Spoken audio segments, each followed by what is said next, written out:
अच्छा तीसरी से ही वो क्या जन्म से ही बच्चों का पूरा उसमें ऐड रहता था। अच्छा। हाँ सारी चीज़ें। और एडमिशन के समय भी अब जैसे अब चूँकि विद्यालय हम बंद कर दिए तो वो समझ लीजिए व्यवस्था हमारी फेल हो गई। अब उसको हाँ हाँ। अभी हम इसमें भी अपने निशा समाज जो ट्रस्ट की जो बाइलाज बन रही है उसमें हम हाँ हाँ। उसको डालेंगे। और वो एक मात्र कार्ड रहेगा। और उसमें आपके ड्राइविंग लाइसेंस का टाइम और पूरा जो है कि लाइफ टाइम का जो मार्कशीट और रिजल्ट है वो कॉलेज से वो भी जो है कि उसमें ऐड रहेगा। तो हाँ ऐसी व्यवस्था वो जो है कि दिया जाएगा। और जो आप बात करने जा रहे हैं तो उनसे बात करिएगा। तो उसमें जैसे आधार कार्ड है तो केवल ये आपका ओनली कार्ड टाइप में है, इसके नंबर से सब कुछ होता है। तो उसमें दो चीज़ें कि अगर ऑनलाइन अगर वो ऑनलाइन जो है कि वो 1 GB स्पेस प्रोवाइड करेंगे तब तो हाँ हम हाँ। आधार कार्ड से ही सब कुछ उसमें ऐड कर लेंगे। अगर 1 GB ऑनलाइन जो है कि वो प्रोवाइड नहीं करते हैं स्पेस तो हम्म। उसमें हम प्रयास ये करेंगे कि उसमें एक चिप जो है कि 1 GB का कम से कम 1 GB 2 GB का रहे।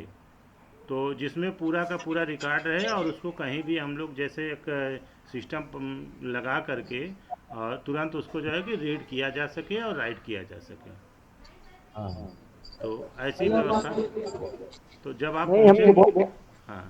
हम बहुत बड़े पैमाने पे एक्सपेक्ट करने वाले हैं।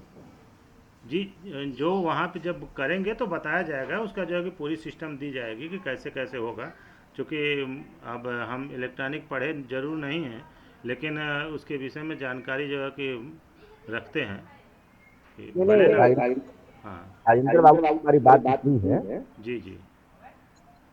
वो मतलब काफी बड़ा स्पेस लेकर के चलेंगे। जी जी। हाँ, तो वो बाध्यता वो नहीं रहेगी हम लोगों की जी कि स्पेस कम पड़ रहा है तो आप उसको कम करें। जी। जी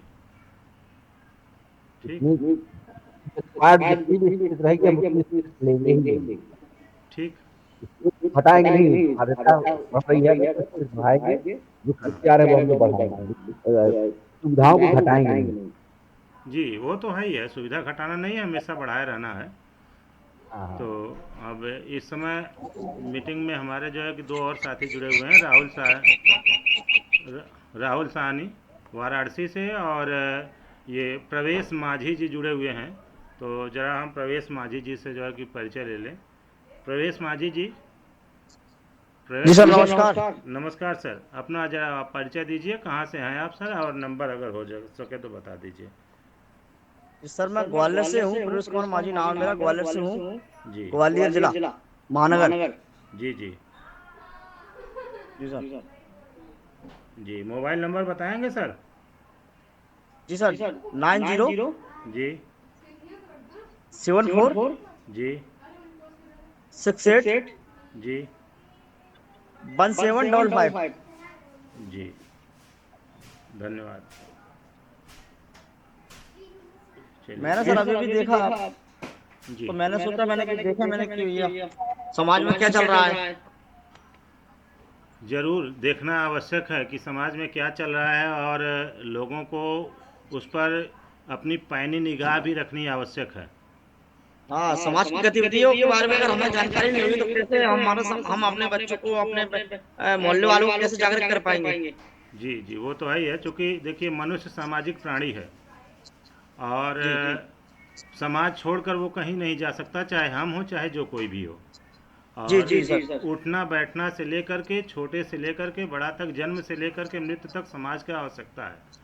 तो ऐसी स्थिति में हम आवश्यकता है। समाज को, हाँ समाज को नहीं छोड़ सकते। और दूसरी पॉइंट होती है कि हम जिस समुदाय में जन्म लिए हैं वो जी समुदाय हमारे लिए सबसे ज़्यादा मस्ट हो जाता है। जी क्योंकि सर। जब हम ज्यों हम परिवार से निकलते हैं तो हम समुदाय में ही जाते हैं। जी सही है। जन्म होने के बाद हम सबसे पहले परिवार मिलता, परिवार के बाद जो है कि समुदाय मिलता है, समुदाय के बाद तब हम जो है कि अदर, तब उसके बाद देश, तब उसके बाद जो है कि सब कुछ मिलता है। और बिल्कुल ज़रूरत सही जब सर। हाँ ज़रूरत जब हमको पड़ेगी, अब चूँकि व्यवस्था यहाँ ये ऐसा किया गया है कि जब तक अभी हमको शादी विवाह करना है तो हम अपने परिवार समुदाय में ही जा सकते हैं, अदर समुदाय में नहीं जा सकते हैं। जी सर, तो जी सर। तो ऐसी स्थिति में हमको जीवन अपने समुदाय से ही मिलता है। थोड़ा बहुत जो वैज्ञानिक तरीका विज्ञान से जो चीज़ें मिल रही हैं अदर समुदाय से मिलता है, अदर समाज से मिलता है, लेकिन अधिकतम चीज़ें हमको अपने समाज से, अपने समुदाय से ही मिलती हैं। तो ऐसी स्थिति में अस्सी चाहे 80% सारी चीजें समाज से मिल रही है, समाज में रह रहे हैं, समाज की सारी चीजों जानकारी, समाज में शादी ब्याह करना, समाज के बच्चों को शिक्षा विक्षा देना, समाज की जो अपने अभी समस्या चल रही है वो सभी समाज से ही तो मिलती है हमें। जी सर। तो ऐसी स्थिति में तो जी सर। अब आपको बता दें थोड़ा सा, चूंकि आप नए हैं और रमेश जी जुड़े हुए हैं आपके गुजरात से। जी। और इस समय हाँ जो जी। जो आपके सामने दिखाई दे रहे हैं सुनील प्रसाद केवट लखनऊ से हैं, और राहुल जी। साहनी वाराणसी से हैं, जो वाराणसी के इस समय प्रभारी हैं। और जी। सुनील केवट लखनऊ से, ये जो है कि लखनऊ के प्रभारी बनने की ओर जी अग्रसर हैं। सर। रमेश जी निषाद समाज ट्रस्ट के प्रबंधक हैं। और जी। मैं संजीव कुमार नागर एडवोकेट जौनपुर उत्तर प्रदेश से बैठा हूँ। जी। सर, आज की जो गतिविधि है कि हम लोग इस समय चल रहे हैं, आज ये 7वीं मीटिंग है। और हम लोगों ने एक चीज़ जी देखा सर। कि हमारा समाज बहुत बड़ा हो चुका है। तो जी। समाज एक बायलाज से नहीं चल सकता। ऐसी स्थिति में हम लोग समाज के लिए लॉ बनाने के चक्कर में हैं। लॉ मतलब अपनी पर्सनल लॉ, अपने समाज बहुत की बढ़िया सर। अपने समाज का कानून, हम उसी कानून से चलेंगे पूरा समाज। और ये मान के चलिए कि नियर अबाउट हमारा वो अपना एक पैरेलल से ये सुनील जी का पिछली बार यह वक्तव्य दिया गया, सुनील भैया ने कहा कि ये नियर अबाउट हम जी जी। पैरेलल अपना सरकार रखेंगे, सरकार के जी सही, पैरेलल बिल्कुल अपना राइट। सरकार रखेंगे। ये समझ के चलिए कि हम जी अपनी की सर। सारी अपनी गतिविधियां हम उसी जो है कि लॉ में समाहित रखेंगे। तो जी जी। तो इसी पे चल रहा है। और चलिए माइक ऑफ रखिए, फिर जो है कि आपकी जी जैसी सर। ज़रूरत होगी तो ऐसे बात होती है। तो आज आज हम लोग चल रहे हैं, आज का विषय जो है, आज अध्याय 2 पर जो है कि चर्चा हो रही है। जो पर्सनल लॉ जी सर। बनाया गया है उसका अध्याय 2। जी जी, माइक अनम्यूट रखिए आप। अब आप सुनिए, और जैसा ज़रूरत होगा तो फिर आप माइक ऑन कर लीजिएगा। जी। जी जी एक सेकंड।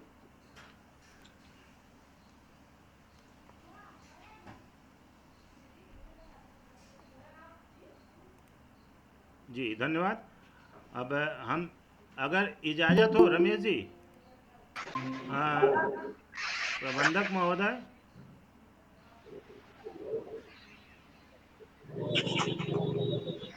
प्रबंधक महोदय, हाँ नमस्कार सर। नमस्कार। इजाज़त हो तो आगे बढ़ाया जाए। क्यों टाइम खत्म? नहीं, ओह शुरू किया जाए। हाँ शुरू किया जाए सर, और आगे अपना विचार रखते हुए अच्छे विचार रखें, और कानून जो लाभ बन रहा है इसके विषय में सबको बताया जाए, और लाभ की तैयारी जल्द से जल्द की जाए। चलिए ठीक है, धन्यवाद। अब चूंकि आज के विषय, आज हम चल रहे हैं अध्याय 2 पे। ठीक है, हम सुन रहे हैं, और हमारा स्वास्थ्य बढ़िया नहीं है। स्वास्थ्य को ठीक रखिए। हम लोगों को स्वास्थ्य ही चाहिए। पैसे आपके परिवार वालों को चाहिए, और समाज को केवल समाज के लोगों का स्वास्थ्य चाहिए। राय विचार स्वास्थ्य, ज़रूरत पड़ने पर कुछ अर्थ चाहिए, और ज़्यादा नहीं, सहयोग में केवल। तो आज हम लोग चल रहे हैं अध्याय 2 स्थानीय इकाई पे। पिछले पिछले चैप्टर में कुछ संशोधन या कुछ ऐसा प्रस्ताव किसी का है? अगर पिछले चैप्टर में कोई संशोधन या कोई प्रस्ताव हो तो उसको बताएं, किसी का अगर है तो हैंड रेज करें। राहुल जी, जी पिछले चैप्टर पे अध्याय 1 पर कोई अगर आपका या किसी का कुछ अगर है तो कुछ आक्षेप अभी या कोई पॉइंट हो, जैसे अभी कि कोई विशेष कोई भी मैं अभी अभी पे ध्यान नहीं मतलब दे पाया हूँ, लेकिन अच्छा अभी मैं अब मैं व्यस्त बताऊंगा दोबारा। अच्छा, ठीक है, उसको देख लीजिएगा। आप प्रस्तावना से पूरा देखिएगा। अगर उसमें कोई प्रस्तावना में भी कोई चेंजिंग की आवश्यकता होगी तो उसको नोट करके रखिएगा। मीटिंग में उसको बताइएगा कि सर ये जो है कि हम चाहते थे कि ये यहाँ पे ये ना हो, या अगर आपके समझ में नहीं आती है तो उस पर बताइए कि हाँ सर इस पे ये चीज़ जो है कि रखा जाए, ये चेंजिंग किया जाए। ठीक है जी। नहीं नहीं नहीं, मैंने उसको बारीकी से पढ़ा, उसको पढ़ने के लिए पढ़ा, लेकिन जी समझने के बाद समझा भी उसको, लेकिन करना क्या है अभी विशेष रूप से समझ नहीं पाए हैं, तो उसको भी समझ के ही मैं आपको कुछ बता पाऊंगा ना। जैसे कहाँ आपको समझ में नहीं आया ये बताइए, क्योंकि हम आगे बढ़ने से पहले पीछे की समस्याओं को हम नहीं, समाधान। समझ में आया सब कुछ हमको। हाँ अब जी जी जी, दोबारा अभी रिपीट करेंगे, उसको पढ़ेंगे, पढ़ कर फिर आपको एक बार हम व्हाट्सअप करेंगे, या फिर जैसे दूरभाषा कांटेक्ट कर लेंगे, दोनों तरीके से जिस माध्यम से समझ में आएगा हमको। चलिए ठीक है, धन्यवाद। तो हम अध्याय 2 पे हम चलते हैं, उसको हम शुरू करते हैं जी। तो राजेंद्र सर भी जुड़ चुके हैं, स्वागत है।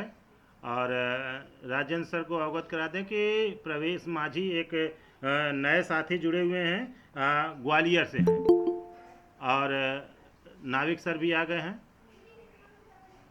नाविक सर नमस्कार सर।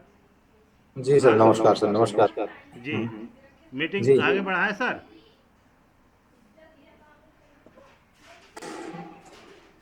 सर मीटिंग आगे बढ़ाया हाँ जाए। बिल्कुल, कंटिन्यू रखें। मैं तो अभी ज्वाइन किया हूँ जस्ट अभी।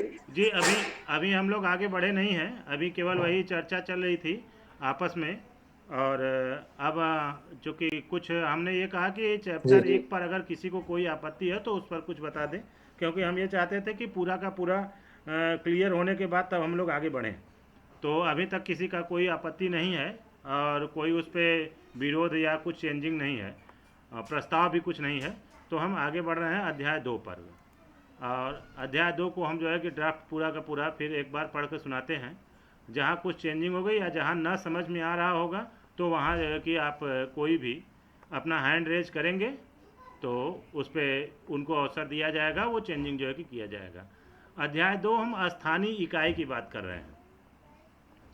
स्थानीय इकाई जो हमारी बनाई जाएगी वो धारा 5 में स्थानीय विस्तारक कोई भी व्यक्ति होगा जो स्थान का जैसे अन्य के लिए है एक विस्तारक हो, और विस्तारक एज ए संचालक, उनको एज ए संचालक भी हम मान रहे हैं कि विस्तारक हमारे एज ए संचालक होंगे, कि वो उस क्षेत्र का संचालन करेंगे, चाहे जो भी स्तर होगा उस स्तर पे एक व्यक्ति हमारे स्तर जो है कि विस्तारक या संचालक। चूँकि संचालक वो कब रहेंगे, जो धारा 4 में बताया गया है कि जब हमारी कार्यकारिणी नहीं कार्य करेगी तो वह उसको सूचना देंगे कार्यकारिणी को 2 बार 3 बार, और 10-10 दिन के अंतर पे अगर कार्यकारिणी 10-10 दिन के अंतर पे कार्य करना शुरू नहीं करती है तो वही हमारे विस्तारक उसको जो है कि संचालक के रूप धारण कर लेंगे और तुरंत वह उस कार्यकारिणी को भंग करके और नई कार्यकारिणी का गठन कराएंगे विधि अनुसार। ये जो है कि विस्तारक का जो कार्य था, लेकिन उसमें स्थानीय विस्तारक का बाउंडेशन दिया गया है कि गांव और स्थानीय विस्तारक के लिए ये वो नहीं होगा। वही यहाँ पे आ गया है स्थानीय इकाई में स्थानीय विस्तारक हमारे धारा 5 में है कि गांव, नगर पंचायत, वार्ड स्थान सुगमता से पहुँच के स्थानीय स्तर पर विस्तार के लिए स्थानीय विस्तारक होंगे। स्थानीय विस्तारक बनने के लिए धारा 4 की उपधारा 2 के अनुसार पता करके विस्तारक बनने को अग्रसर होंगे। यानी जो भी एक व्यक्ति होगा, जो है कि वह व्यक्ति स्थानीय विस्तारक कहे जाएंगे, जो स्थान का विस्तार कराते हैं, स्थान पे अपनी कार्यकारिणी का, स्थान मतलब कि गांव और नगर पंचायत या वार्ड, जो एकदम सुगमता से हम लोग इकट्ठा किए जा सकते हैं बुला करके, और लोगों को इकट्ठा एकदम आसानी से लोग बैठ से मिल सकते हैं। तो ऐसा हमारा स्थानीय क्षेत्र उसको माना जाएगा, स्थानीय स्तर वही हमारा सबसे ज़्यादा मूल होगा, सबसे महत्वपूर्ण स्थान वही है, स्तर वही है कि स्थानीय इकाई हमारी जिस दिन पूरे भारत की या पूरे विश्व की जगह जगह पे गठित हो जाती है तो निश्चित तब उस दिन हम जो है कि हर घर तक पहुँचे रहेंगे, और जब तक हर स्तर पर नहीं पहुँचती है तो हम कमज़ोर हैं। तो यह बहुत ही आवश्यक चैप्टर है और हम चाहेंगे कि जितने लोग हैं हमारे सहयोगी इस समय जुड़े हुए हैं सभी लोग इस पर ज़्यादा बल दें कि स्थानीय विस्तारक जहाँ तक हो सके स्थानीय विस्तारक बनवाएं, और स्थानीय विस्तारक जब बनते हैं तब हम आगे जो है कि मजबूत होंगे। स्थानीय विस्तारक के लिए वही कहा गया है कि पहले आप धारा 4 की उपधारा 2 के अनुसार, तो धारा 4 की उपधारा 2 हम फिर से एक बार रिपीट कर दे रहे हैं कि धारा 4 की उपधारा क्या है। धारा 4 है विस्तारक और प्रारंभिक कार्यकारिणी का बनाना, तो इसमें प्रारंभिक कार्यकारिणी की बात यहाँ पे ख़त्म हो जाएगी। और 2 है निषाद समाज हर स्तर पर एक विस्तारक बनाएगा जो जिस स्थान क्षेत्र में निषाद समाज का विस्तार करना चाहते हैं अपनी सदस्यता प्राप्त करके उस स्तर का विस्तारक कोई है अथवा नहीं है धारा 2C में दर्ज नंबर व पता पर पूछताछ करके प्रारूप 3 में विस्तारक आवेदन करेंगे। 2C में है कि प्रारंभतः निषाद समाज का पंजीकृत कार्यालय, इसमें 2 नंबर दिया हुआ है, वहाँ से आप पता कर लेंगे कि विस्तार कहाँ का हुआ है या नहीं हुआ है। चूँकि विस्तार पंजिका एक रखी गई है और विस्तार पंजिका में वो चीज़ जो है कि दर्ज है कि कहाँ का विस्तार हुआ है कहाँ का नहीं, और जो भी विस्तार होगा उसको उसमें दर्ज किया जाता रहेगा, और कार्यकारिणी वह सक्रिय है या नहीं है वह भी उसमें दर्ज रहेगा। यही चीज़ आपके धारा 4 उपधारा 2 के अनुसार हो गया। अब जब स्थानीय विस्तारक बनने के लिए अग्रसर हो रहे हैं तब आ जाती है स्थानीय प्रारंभिक परिवार सूची। स्थानीय विस्तारक को अपनी स्थानीय विस्तारक आवेदन प्रारूप 13 के साथ अपने स्थानीय स्तर के निषाद समाज के परिवारों के मुखिया के नाम की सूची चूल्ही वाइज किसी एक दिशा को केंद्र मानकर एक कोने से स्थानीय प्रस्तावित परिवार सूची प्रारूप 14 बनाकर प्रस्तुत करना होगा। ये धारा 6 इस चीज़ को कह रहा है कि जब भी हम कहीं स्थानीय विस्तार करना चाहते हैं तो विस्तारक सदस्यता लेने के बाद स्थानीय विस्तारक बनने के लिए हमको अपने स्थान का, जिस स्थान के हैं वो वहाँ के जितने परिवार हैं उनकी सूची एक देनी पड़ेगी, और वो जो है कि स्थानीय प्रस्तावित परिवार सूची होगी और जिसके लिए प्रारूप 14 बनाया गया है। तो वो प्रारूप 14 जो है कि जिसको ज़रूरत होगी वो दे दिया जाएगा, वो बाद में हम जो है कि प्रमोट कर देंगे। तो प्रारूप 14 में भी उनको साथ में देना पड़ेगा कि स्थानीय प्रस्तावित परिवार सूची। तो उस स्थानीय प्रस्तावित परिवार सूची जब वो दे देंगे तो उसी के आधार पे आगे कार्य होगा। अब आगे है धारा 7 ये कह रहा है कि स्थानीय इकाई निर्माण या पुनर्गठन प्रार्थना पत्र। अब वो स्थानीय विस्तारक ज्यों ही स्थानीय विस्तारक का उनको प्रमाण पत्र जो है कि मिल जाता है कि आप कार्य करने के लिए स्थानीय विस्तारक के लिए तैयार हैं, तो उसके 10 दिन के अंदर स्थानीय विस्तारक को टाइमिंग यहाँ कम दिया गया है, एकदम कम से कम में, ताकि हमारा संगठन हमारा समाज जल्दी से जल्दी वो खड़ा हो सके। 10 दिन का समय इसीलिए दिया गया है। स्थानीय विस्तारक को उक्त प्रस्तावित परिवार सूची के संख्या के 10 से 20 अधिक, जितना वो परिवार सूची आती है उससे 10 से 20 अधिक संख्या में स्थानीय इकाई निर्माण प्रारूप 15 एक प्रारूप रहेगा। प्रारूप 15 में उनको वहाँ रखना पड़ेगा। प्रारूप 15 में एक पेपर होगा। प्रारूप 15 में ये निर्माण प्रारूप है, और उसके बाद प्रारूप 16 में पुनर्गठन प्रार्थना पत्र है। जैसे कहीं इकाई अगर हमारी विखंडित हुई है और उसको फिर से नया किया जा रहा है तो वहाँ पुनर्गठन होगा, और जहाँ इकाई एकदम नहीं बनी है तो वहाँ निर्माण प्रारूप 15 होगा। तो जी वहाँ प्रारूप जो है कि 15 होगा। तो प्रारूप 15 को लोगों के सामने रख करके 10 दिन के अंदर बैठक का स्थान और समय निर्धारित करेंगे। उस प्रारूप 15 में जो है कि ये जो आप निर्धारित करेंगे वो उसमें डाला रहेगा।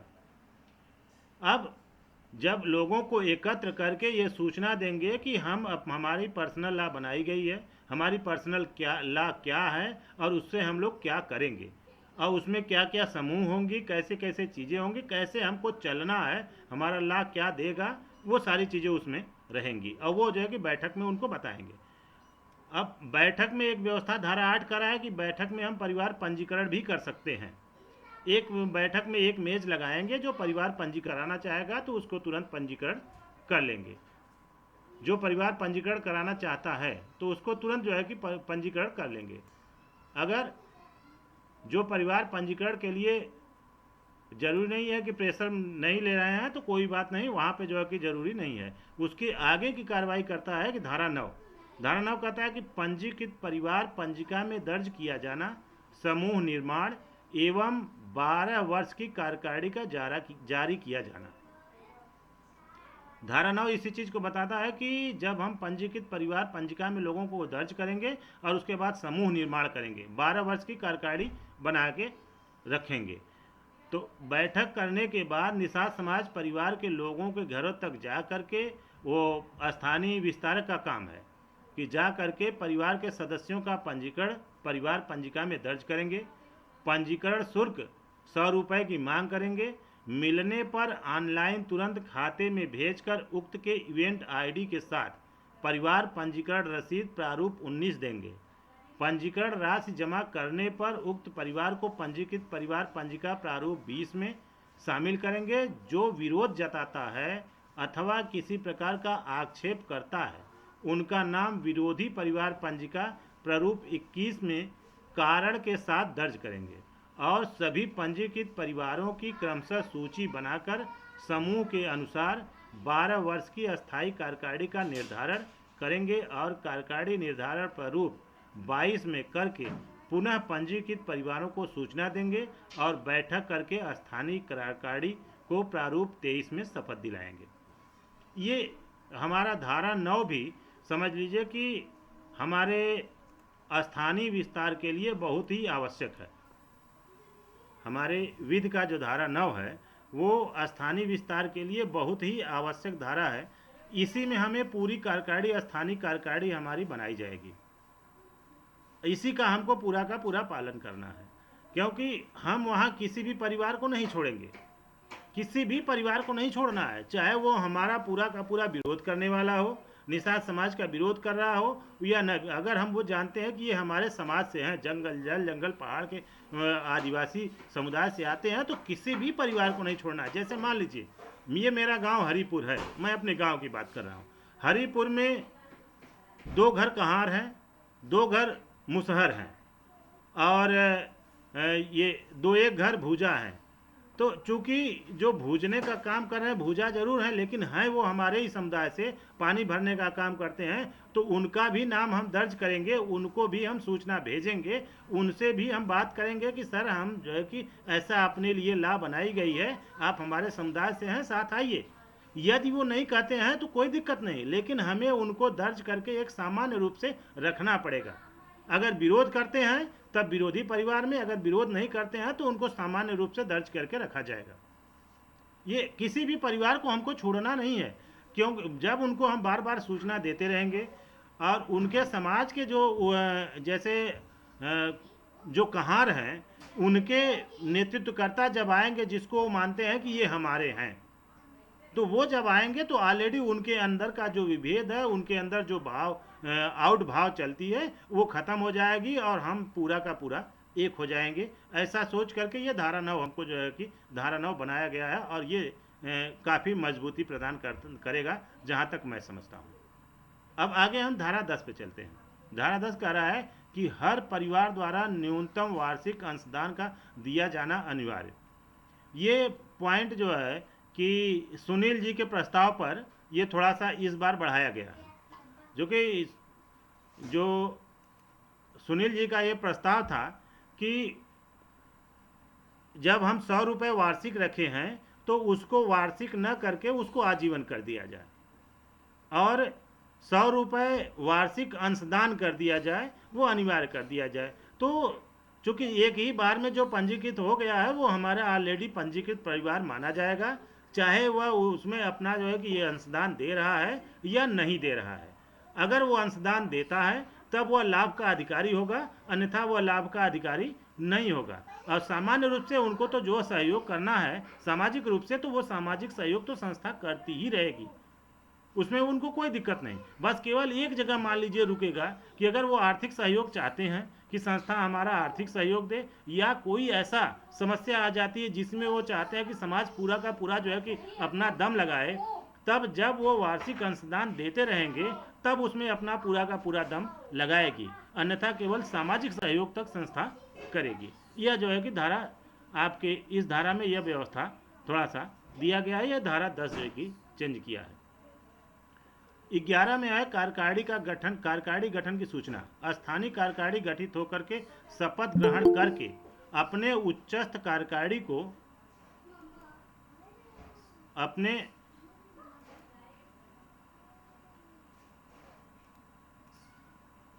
अपने उच्चस्थ कार्यकारिणी को रिपोर्ट करेगी और सुचारू पूर्वक समाज कार्य करेगी।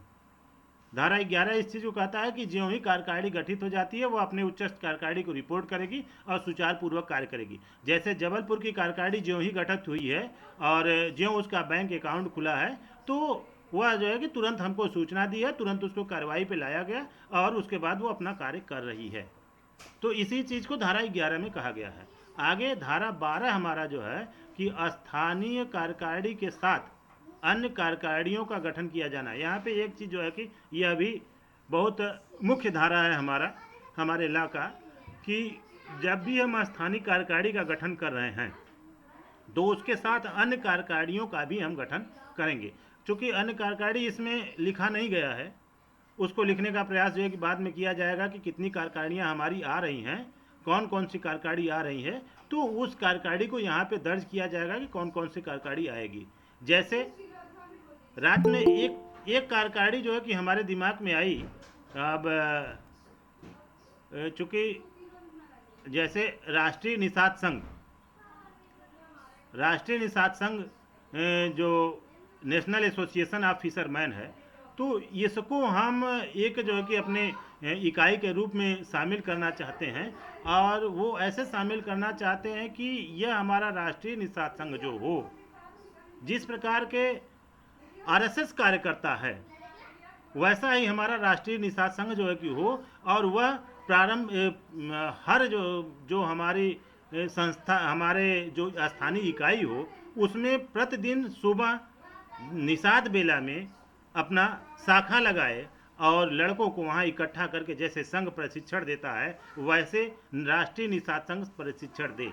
अब इसके विषय में चूँकि राष्ट्रीय निषाद संघ के हमारे 2 पदाधिकारी वहाँ यहाँ पे हैं और नियर अबाउट भावनात्मक रूप से तो सभी लोग हैं, लेकिन लिखित रूप से 2 पदाधिकारी हैं। एक मध्य प्रदेश के प्रदेश अध्यक्ष भी हैं नाविक सर, और आप राष्ट्रीय उपाध्यक्ष भी हैं। तो अगर ये प्रस्ताव एक्सेप्टेड होगा तो वो उस चीज़ को बताएं कि हाँ हम इस नाम से रख करके वो हमारा जो है कि जब भी कार्य होगा तो वो राष्ट्रीय निषाद संघ से ही नाम से रहेगा और उसके जो सुपीरियर जो है कि रहेंगे तो राष्ट्रीय निषाद संघ के जो सुपीरियर रहेंगे वही उसके सुपीरियर होंगे। अगर ऐसा प्रस्ताव स्वीकृत होगा तो ठीक है, अन्यथा फिर विधि अपना जैसा भी आवश्यकता बनेगा हम वैसा जो है कि बनाएंगे। अगर प्रस्ताव स्वीकृत नहीं हुआ तो अगली जी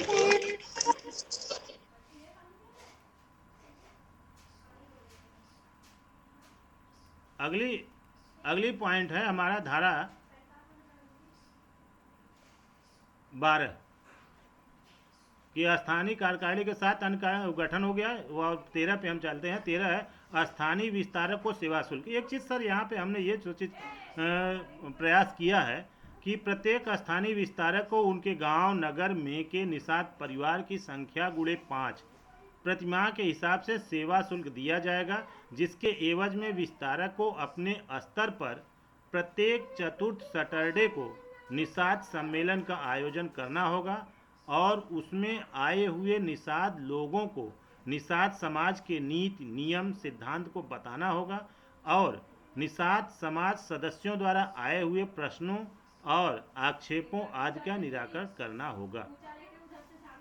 धारा 13 हमारा इसी चीज़ को कह रहा है कि इसमें स्थानीय विस्तारक का थोड़ा सा जो है कि बाउंडेशन भी है और स्थानीय विस्तारक को सेवा शुल्क देने की बात कर रही है। कि हम स्थानीय विस्तारक को प्रति परिवार, जो वहाँ परिवार जितने होंगे, चाहे वो परिवार पंजीकृत हों या न पंजीकृत हों, क्योंकि उनको पूरे परिवार को लेना है। ये एक संस्था पर भार जरूर होगा, लेकिन हमारे संस्था को सुचारू रूप से, निषाद समाज को सुचारू रूप से चलने के लिए यह आवश्यक रहेगा। इसलिए आवश्यक है कि जब स्थानीय स्तर पे एक कार्यकर्ता, एक व्यक्ति हमारे समाज को सूचना देने के लिए, समाज को सूचना और ऊपर के कार्यकारी को सूचना देने के लिए तत्पर रहेंगे, तभी हम हर जगह पहुँचे रहेंगे और हर जगह अपनी बात को रख सकेंगे और वहाँ की समस्याओं को हम प्राप्त कर सकेंगे। तो इसलिए इसको हम आवश्यक समझते हैं कि जैसे मैं अपने गांव की संख्या बताता हूँ कि हमारे गांव में कुल 141 परिवार हैं और 141 परिवार हैं और 141 परिवार का एक जो यहाँ पे स्थानीय विस्तारक होगा, और उसको जो है कि अगर देखा जाए तो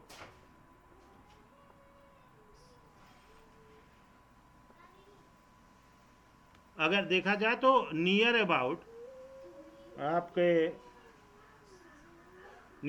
600 रुपये उनको जो है कि यहाँ से प्राप्त होगा, नहीं, हाँ, नियर अबाउट 600 रुपये उनको यहाँ से प्राप्त होगा।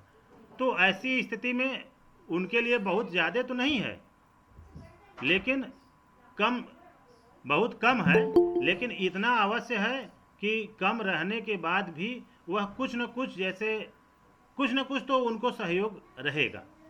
कि जैसे ऑनलाइन खर्च हुआ वो उससे मैनेज हो सकता है, कागजी खर्च हुआ तो वो उतने से मैनेज हो सकता है।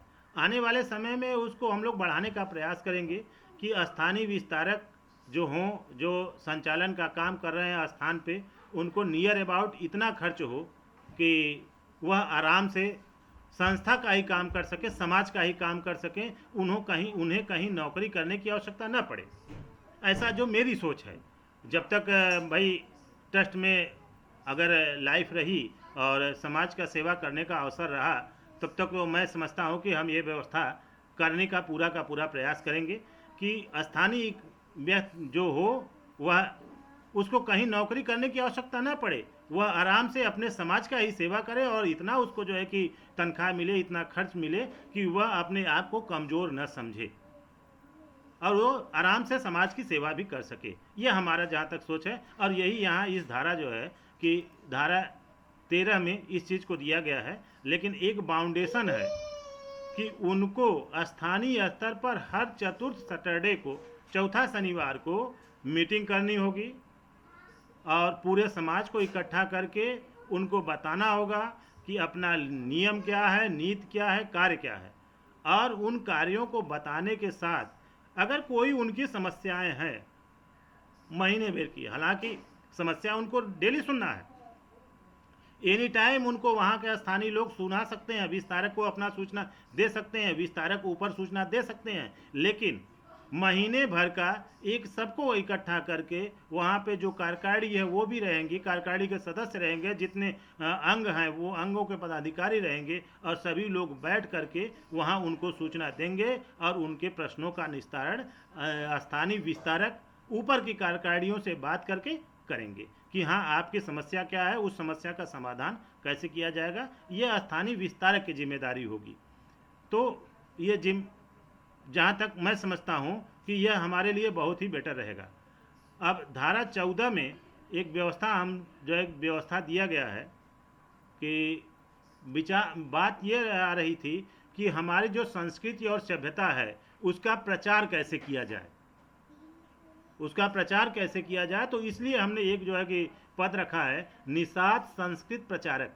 धारा 14 बताता है कि हर स्तर पर एक निषाद संस्कृत प्रचारक दंपति होंगे। अब ये निषाद संस्कृत प्रचारक जो है कि दंपति के लिए रखा गया है, यहाँ एक व्यक्ति से नहीं है, ये पूरी दंपति जो है कि दोनों पति पत्नी दोनों रहेंगे, वो संस्कृत प्रचारक होंगे। अब ये क्या करेंगे कि जो निषाद समाज को सूचना देने का कार्य करेंगे तथा निषाद समाज के धार्मिक कार्यों को विधि पूर्वक कराने में निषाद समाज के संस्कृत सेवकों का सहयोग करेंगे। अब यहाँ पे एक शब्द और आया है संस्कृत सेवक, तो एक और पद जो है कि वो संस्कृत सेवक का रहेगा, यह इसको धारा जो है कि धारा 18 में बताया गया, वहाँ हम पहुँचेंगे तब हम आपको बताते हैं। उससे पहले हम संस्कृत प्रचारक पे आ जाते हैं। संस्कृत प्रचारक का काम इतना होगा कि वह समाज में लोगों को सूचना देंगे, और जैसे एक थोड़ा सा अपशब्द होगा भाई, अब लेकिन उदाहरण देने के लिए कहना पड़ रहा है कि जैसे जो नाऊ काम करते हैं, नाई जो काम करते हैं, नियर अबाउट उतना जो है कि नियर अबाउट वही कार्य मान के चलिए कि उनको सूचना देना लोगों को, और सूचना देने के साथ लोगों को जैसे जो भी सांस्कृतिक कार्यक्रम आयोजन हो रहे हैं, उस सांस्कृतिक कार्यक्रम आयोजन में जिस प्रकार शर्मा लोग, नाऊ लोग जो है कि हर कार्य को कराते हैं, स्टार्टिंग उन्हीं के द्वारा होती है, तो ये ही जो है कि हमारे संस्कृत प्रचारक उसको पूरा का पूरा काम करेंगे, क्योंकि पूरी हमारी संस्कृति उन्हीं के ऊपर डिपेंड करेगी।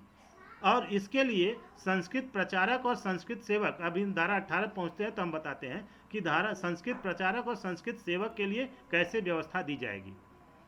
धारा 15 में कहा गया है कि निषाद संस्कृत प्रचारक का चयन, हम उनका प्रचारक का चयन कैसे करेंगे।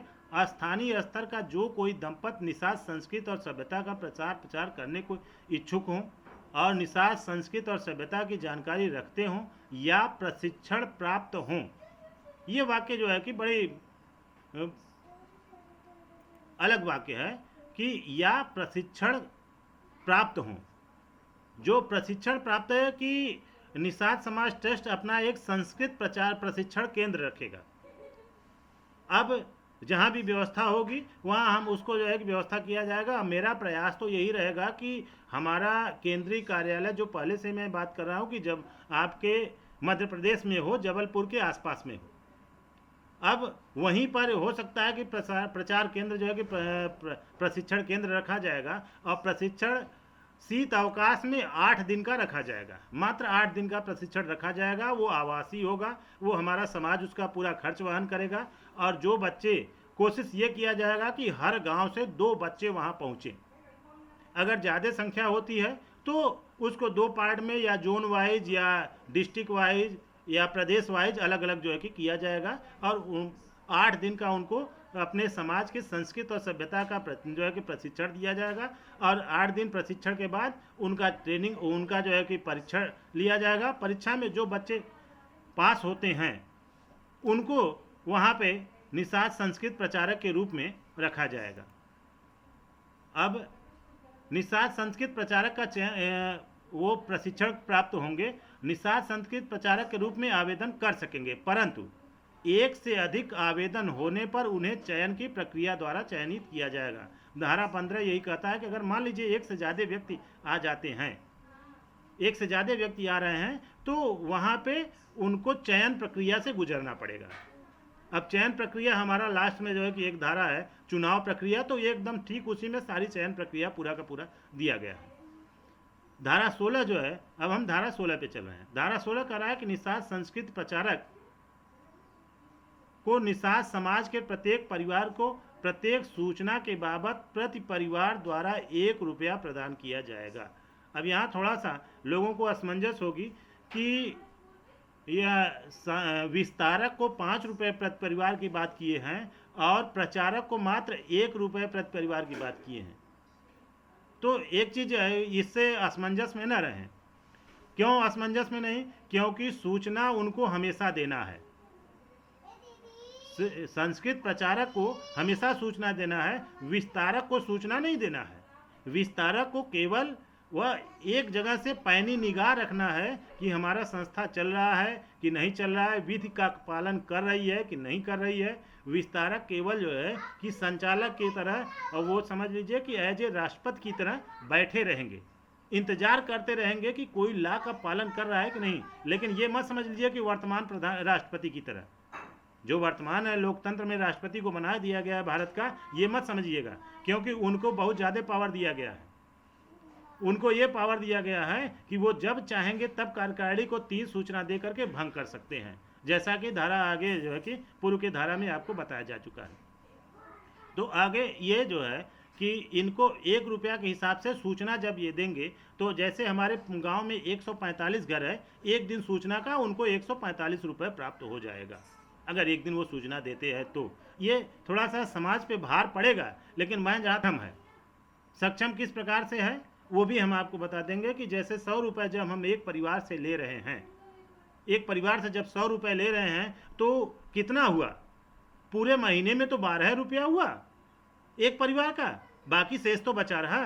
तो ऐसी स्थिति में हम उसको मैनेज कर लेंगे, इसमें कोई दिक्कत नहीं होगी जहाँ तक मैं समझता हूँ। अब समाज के लोग इस चीज़ को जब हम इस पर करेंगे तब हम उसको जो है कि हर एक हालत में कर सकेंगे। अब जब नहीं करेंगे तो भाई उसको करना संभव नहीं हो पाएगा। जी, अगला है हमारा, देखिए यहीं पे आ गया है निषाद संस्कार केंद्र। धारा 17 बता रहा है कि निषाद समाज निषाद संस्कार केंद्र की स्थापना करेगा और निषाद संस्कृत और सभ्यता के विकास के प्रति आवश्यक आयोजन प्रयोजन करेगा तथा संस्कृत प्रचारक एवं संस्कृत सेवक को प्रशिक्षण की व्यवस्था देगा तथा संस्कृति और सभ्यता में भर दी गई कुरीतियों की तर्क संगत ढंग से समाप्त कराने के प्रति अध्ययन शोध प्रचार प्रसार कराने का कार्य करेगा।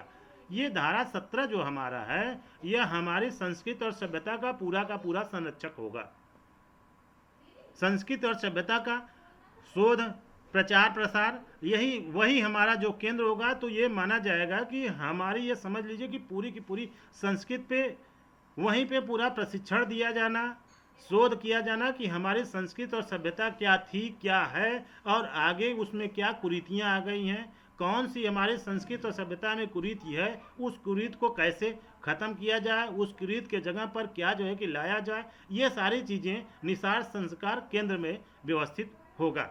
ये हमारा धारा 17 कहता है।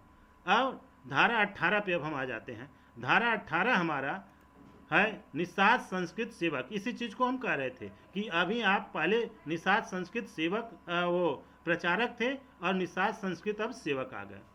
अब ये निषाद संस्कृत सेवक क्या है, इसको जो है कि थोड़ा सा ज़्यादा जो है कि जानना जरूरी है। ये बहुत ही बेटर पद है, लेकिन धारा 19 इसको बता रहा है कि पद में योग्यता जो है, धारा 19 में कहा गया है कि निषाद संस्कृत सेवक की योग्यता जूनियर हाई स्कूल तथा 9वीं या 11वीं के छात्र या छात्राएं निषाद संस्कृत सेवक बनने के योग्य होंगे। योग्यता ये दिया गया है। क्यों? देखिए थोड़ा सा यहाँ पे हम रखने का प्रयास करें हैं और थोड़ा आप लोग इस पर ज़्यादा पैनी निगाह रखिएगा कि कहीं हमारी ये विचार सही है या नहीं सही है, तो उसको अवश्य बताइएगा कि इसमें जूनियर हाई स्कूल यानी कि 6, 7, 8 के बच्चे, 9वीं के बच्चे और 11वीं के बच्चे, ये हमारे इसमें जो है कि निषाद संस्कृत सेवक के। क्योंकि संस्कृत सेवक का एक चीज़ जो हमने पहले ही दिया है, आपको बताया आप सभी लोगों को कि इनका जो प्रशिक्षण होगा वो धारा 20 में दिया गया है कि केवल 8 दिन का प्रशिक्षण होगा। 8 दिन प्रशिक्षण उपरांत उनकी परीक्षा होगी। परीक्षा में जो चयन होंगे उनका जो है कि स्थानीय स्तर के लिए 1 वर्ष के लिए चयन किया जाएगा। मात्र वो 1 वर्ष के लिए रहेंगे, दूसरे वर्ष के लिए नहीं। उनका कार्यकाल 1 साल होगा। अगले साल दूसरे बच्चे आएंगे। तो इसका हम 2 रीजन समझे हैं कि अगर बच्चों को प्रशिक्षण दिया जाता है तो ऑलरेडी वो संस्कृत और सभ्यता को जानेंगे, और ये जो हमारे संस्कृत सेवक रहेंगे यही जो ब्राह्मण लोग काम करते हैं आज हमारे परिवार में आकर के हमारे जो सांस्कृतिक आयोजनों को करते हैं, जैसे विवाह कराना हुआ और अन्य आयोजन प्रयोजन कराना हुआ, कथा कराना हुआ, तो यही बच्चे हमारे जो है कि कथा कराएंगे, जयंती कराएंगे, आयोजन कराएंगे। जन्म मृत्यु में जो है कि ब्राह्मण कार्य करता है उस कार्य को ये हमारे बच्चे करेंगे। तो इसलिए यहाँ पे हमने उम्र जो शिक्षा वाला उम्र रखा है कि शिक्षा में जो लगे हुए बच्चे हैं वही उसमें होंगे, वही उसमें ब्राह्मण एज उनको हम ब्राह्मण मानेंगे और वो हमारे ब्रह्म के ज्ञानी होंगे और वही इस कार्य को करेंगे। अगर कोई असमंजस हो तो जो है कि आप लोग उस पर बताइएगा। जी आगे, ये इसीलिए योग्यता रखा गया है। अब संस्कृत का प्रशिक्षण सेवकों का चयन, तो ये तो हमने जो है कि 20 में बता ही दिया कि उनका चयन हम कैसे करेंगे। कोई 1 मिनट, NSDL से कोई जुड़ रहे हैं और ज़रा इनसे हम बात कर लें। जी, NSDL से कोई नाम से कोई जुड़े हुए हैं। ये पान क्या लिखा हुआ है, पान सेंटर ASKN। जी, अभी अभी जुड़ रहे हैं, पान सेंटर ASKN। ज़रा अपना परिचय दे दें। पान सेंटर ASKN। जी सर, पान सेंटर ANKS नाम से कोई व्यक्ति अभी अभी जुड़े हैं, जरा वो अपना परिचय दे दें। भाई आप परिचय नहीं देंगे तो माफ़ कीजिएगा, मुझे जो है कि आपको रिमूव करना पड़ेगा, क्योंकि दिक्कत ये है कि ये हमारा पर्सनल अपने समाज का जो है कि चल रहा है। अगर आप समाज से नहीं होंगे तो आपको हमें रिमूव करना पड़ेगा। अगर आप जवाब भी नहीं देंगे समाज के होकर के, तभी हम रिमूव कर देंगे। बताइए, पान सेंटर ASKN NSDL उनका नाम, उनका जो है कि सामने आ रहा है। जो कोई भी साथी हो, महिला हो, बच्चे हो, युवा हो, कोई भी हो, वो बोले। अपना माइक ऑन कीजिए और बात कीजिए, अन्यथा हम भाई आपको म्यूट कर देंगे। देखिए, ये उचित नहीं है, आप बोलिए। बीच में जो है कि इंटरप्ट हो रहा है, तो ये इंटरप्शन ना हो। पान सेंटर ASKN, चलिए, ये जवाब नहीं दे रहे हैं, इसलिए मजबूरन हमें इनको जो है कि रिमूव करना पड़ रहा है। और क्योंकि भाई आवश्यकता इस चीज़ की है कि जी,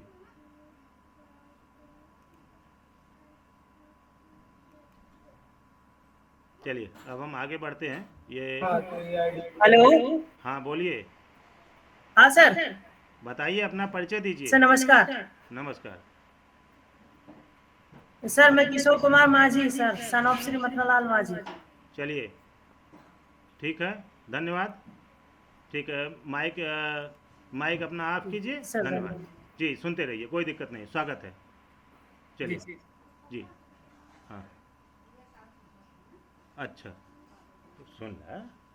हाँ, चलिए, तो हम आगे बढ़ते हैं। वो अपने समाज से ही हैं, और चूँकि देखिए हमने इसीलिए इसको ऑनलाइन रखा है। दिक्कत यह है कि हमारे समाज के लोग, जब हम वो मैनुअली बैठक करते हैं, तो अपने समाज के लोग ऐसे लोगों को लेकर आते हैं जो अपने समाज के नहीं रहते हैं। अगर उनसे पूछा जाता है तो वो डायरेक्ट कह देते हैं कि परिचय की आवश्यकता नहीं, मैं कह रहा हूँ ना, ये हमारे समाज के हैं। ऐसी स्थिति में हमारा वहाँ से लीक हो जाता है। तो इसको रोकने के लिए ही हम कोशिश कर रहे हैं कि ऑनलाइन बैठक हो, और इसीलिए ऑनलाइन पर हम ज़्यादा जोर दे रहे हैं। तो धारा 20 में हम संस्कृत सेवक का प्रशिक्षणों पे भी आ गए कि उनका प्रशिक्षण कैसे होगा। और आगे हम धारा 21 पे चल रहे हैं। धारा 21 हमारी कहती है कि संस्कृत सेवकों द्वारा आयोजकों से शुल्क न लिया जाना। क्योंकि जो संस्कृत सेवक रहेंगे उनके लिए ये बाउंडेशन है कि संस्कृत सेवक किसी भी आयोजक से किसी प्रकार का चढ़ावा इत्यादि नहीं चढ़वाएंगे, और आयोजन कराने के वास्ते किसी भी आयोजक से कोई शुल्क नहीं लेंगे। यह जो है कि धारा 21 कहती है।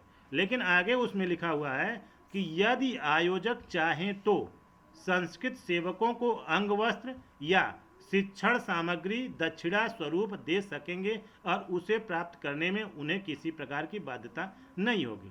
और अंग वस्त्र में वह उनके विद्यालय का ड्रेस होना चाहिए।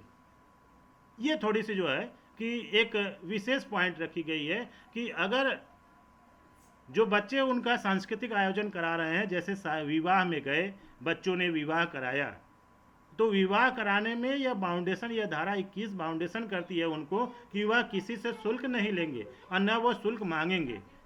बच्चों को शुल्क वो पर जो है कि कार्यक्रम 500 रुपये शुल्क जो है कि संस्था की तरफ से दिया जाएगा। ये एकदम फिक्स रहेगा। उनकी फीस की व्यवस्था, उनकी अन्य सारी व्यवस्थाएं करेंगी, और ज़रूरत पड़ने पर उनको जो है कि 500 रुपये हर कार्यक्रम के हिसाब से दिया जाएगा। ये जो है कि जैसे भी ज़रूरत होगी, आगे बात होगी संस्था में, जो है कि समाज में, समाज जैसा कहेगा वैसा दिया जाएगा। जो हमारी जो है कि सोच रही, उसको हमने यहाँ पे रखने का प्रयास किया है। अगर इसमें कोई इफ नो बट हो, क्योंकि ड्रेस और शिक्षण सामग्री में उनको देने में कोई बाउंडेशन जो है कि नहीं रखा गया है, क्योंकि उनके शिक्षा से संबंधित है, उनके विकास से संबंधित है, उनको अन्य के लिए नहीं दिया जा रहा है। आगे एक पॉइंट हमारा यहाँ पे जोड़ पाए हैं धारा 22 में। धारा 22 में लिखा गया है सांस्कृतिक आयोजन। सांस्कृतिक आयोजन को हम निर्धारित नहीं कर पा रहे हैं।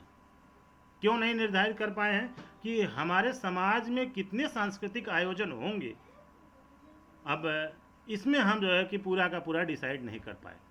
क्यों नहीं डिसाइड कर पा रहे हैं? क्योंकि आयोजन हमारे समाज में जितने भी हमारे उपजातियां हैं, जैसे अभी कालू धीवर महाराज का जन्मदिन 5 सितंबर को है। 5 सितंबर को काली धीवर महाराज का जन्मदिन है। तो अब इसकी जानकारी हमको चूँकि नहीं रही, और पश्चिम के कुछ लोग थे, ग्रुप के माध्यम से जानकारी हुई कि 5 सितंबर को वो भादो कृष्ण पक्ष द्वितीया को है।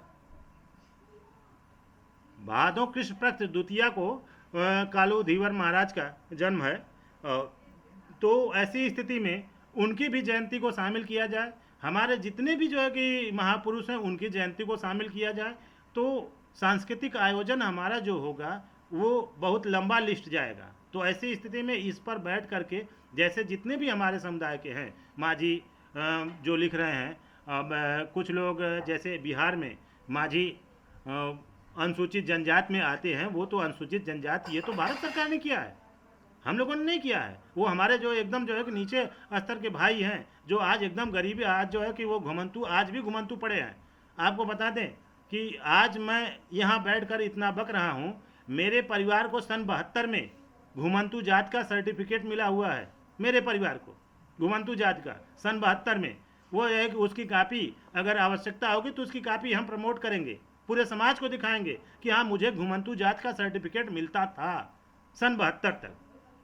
तो मैं भी उसी समुदाय से हूँ, बशर्ते अब अंतर ये हो गई कि हमारे परिवार के लोग एक जगह अस्थायी होकर के अपने परिवार को बसाए, अपने परिवार को पढ़ाए, अपने परिवार को लिखाए। पिताजी जो है कि रेलवे में हुए और आज मैं अधिवक्ता हूँ। तो इससे ये माने थोड़ी हो जाता है कि हमारे खून पर परिवर्तन हो गया। परिवर्तन नहीं हुआ, हम आज भी घुमंतु हैं, क्योंकि हमारा एक भाई घुमंतु आज पड़ा हुआ है, वह घूम रहा है। उसको जब तक हम अस्थायी नहीं कर लेते तब तक हम जो है कि राष्ट्र विकास की मुख्य धारा में नहीं जुड़ सके हैं। तो उसको भी हमें लेना है। तो ऐसे भाई अगर जो हमारे हैं तो वो भी अपने जो संस्कृत जो मानते हैं, जिस सभ्यता को वो मानते हैं, उनके जो पूर्वज हैं जिसको वो मानते हैं, तो उनका भी वो नाम सुझाएं। अगली डेट पे, अगली मीटिंग में, अगले रविवार को हम इसी चीज़ पर चर्चा करेंगे, सांस्कृतिक आयोजनों पे चर्चा करेंगे कि हमारे सांस्कृतिक आयोजन क्या क्या होंगे और कौन कौन से आयोजन होंगे। उस पर भी हम पूरा का पूरा जो है कि अगली मीटिंग में हम चर्चा करेंगे। हम चाहेंगे कि सभी हमारे साथी इस पर गहनता से अध्ययन करें और अगले डेट पर सांस्कृतिक आयोजनों को दें कि कौन कौन से आयोजन किस किस माह में। जैसे चैत्र शुक्ल पंचमी को निषाद जयंती का आयोजन, ये तो मान लीजिए कि धीरे धीरे सार्वभौमिक हो गया है। लगभग सभी लोग जो आते हैं हमारे समाज में, जल जंगल पहाड़ आदिवासी, सभी लोग लगभग इसको जान रहे हैं। लेकिन अन्य जैसे कालू धीवर जी महाराज का, इनकी जयंती मैं नहीं जानता था। मैं बहुत जानने का प्रयास किया लेकिन मिला नहीं। इस बार हमको संयोग से मिल गया, और वो जो है कि आपको भादो कृष्ण पक्ष द्वितीया को उनका जन्म हुआ है। अब पुख्ता प्रमाण नहीं है, लेकिन पुख्ता प्रमाण हम धीरे धीरे ढूंढने का प्रयास करेंगे। जो हमारा संस्कृत प्रशिक्षण केंद्र होगा, जो हमारी बाकी होगी, वो सारी चीज़ों को वो ढूंढेगा, वो ढूंढने का काम करेगा। जो उसमें आएगा, जो ऐसी व्यवस्था हमारा समाज देगा, तो उसको किया जाएगा। तो अब चूँकि समय भी हम बहुत ज़्यादा लोगों का नहीं लेना चाहते, हमारा दूसरा अध्याय जो है यहीं पर समाप्त हो जाता है। अब सांस्कृतिक आयोजनों को छोड़ करके सांस्कृतिक आयोजन उसमें कौन कौन से हैं, यह अगले डेट पर हम लोग लेंगे और उस पर दर्ज किया जाएगा। तब उसके बाद फिर हम आगे बढ़ेंगे। अब एक चीज़ थोड़ा सा आपको अवगत करा दें कि अध्याय 3 में जो अगला अध्याय है, उसमें ये उसका जो है कि फिर हम डाल देंगे ग्रुप में, आप लोग देख लीजिएगा और जैसा भी होगा उसको बताइएगा। उसमें अध्याय 3 का जो हेडिंग है, जल जंगल पहाड़ एवं नदी घाटी के वासी एवं प्रकृति पर आश्रित समुदाय आदिवासी के संबोधन के लिए एक शब्द निषाद और उसकी महत्ता। जो थोड़ा सा विभेद हम लोगों में चल रहा है कि अभी जैसे कश्यप लोग कतई मान नहीं रहे हैं। कश्यप लोग जो है कि चूंकि कश्यप लोगों का जो नेतृत्व कर रहे हैं, हालांकि कश्यप लिखने वाले अच्छे अच्छे पद पे हैं। अब जरूरी नहीं है कि कश्यप लोगों को चयन करने में हमको बहुत ही बारीकी देखनी होगी, तमाम बारीकियां देखनी होगी, क्योंकि कश्यप क्षत्रिय ठाकुर भी लिखते हैं, कश्यप ब्राह्मण भी लिखते हैं, वो हमारे अंदर घुसपैठ न कर जाएं। तो इसलिए बहुत बारीकी से जो कश्यप लिख रहे हैं उनको जो है कि छान करके तब हम अपने साथ ले सकेंगे। अन्यथा कश्यप लोगों का जब समाज में पंजीकरण किया जाएगा तो बहुत ज़्यादा हम लोगों को बारीकी रखनी पड़ेगी। हमारी मजबूरी है। मजबूरी क्यों है? मजबूरी इसलिए है कि यदि हमारा कार्यक्रम, हमारा मुहिम जरा सा भी लीक हुआ तो हम फेल हो जाएंगे। क्यों फेल हो जाएंगे? क्योंकि उसको काटने का तरीका वह ढूंढने का प्रयास करेंगे, और हमको हमेशा जब जैसे आज 5000 साल से गिराया गया है तो आगे भी हमको गिराने का प्रयास किया जाएगा। तो ऐसी स्थिति में इस पर हम लोगों को बहुत ही फूंक फूंक के कदम रखने का प्रयास वो जो है कि आवश्यकता है वो रखा जाएगा। और अध्याय 3 में हमने उसी निषाद शब्द की महत्ता को रखने का प्रयास किया है कि ताकि लोगों में जो विभेद है वो विभेद न रहे, वो विभेद खत्म हो जाए। उसको क्यों हम खत्म करके क्यों निषाद शब्द ही रख रहे हैं उसकी जानकारी लोगों को हो जाए। और उसके बाद अध्याय 4 में हम अध्याय 4 में निषाद समाज की शासन समिति और अध्याय 5 में निषाद समाज की अनुशासन समितियाँ, ये जो है कि लगभग तैयार है, और इसको हम अगले आज के कार्यक्रम के बाद हम समाज में प्रमोट कर देंगे और आप लोग उसको देख करके उस पर जो है कि अध्ययन करिएगा। तो अब हम चलते हैं आप लोगों से राय की तरफ। एक तरफ से हमारे सभी साथी जुड़े हुए हैं, तो हम सबसे पहले राय हम अपने जो ड्राफ्ट निर्माण समिति के उपाध्यक्ष हैं भूपेंद्र सर, तो हम चाहेंगे कि भूपेंद्र सर इस पर जो है कि अध्याय 2 पर अपनी राय रखें, और अध्याय 1 में भी अगर कुछ संशोधन हो तो उसको बताने का कष्ट करें। भूपेंद्र सर जी।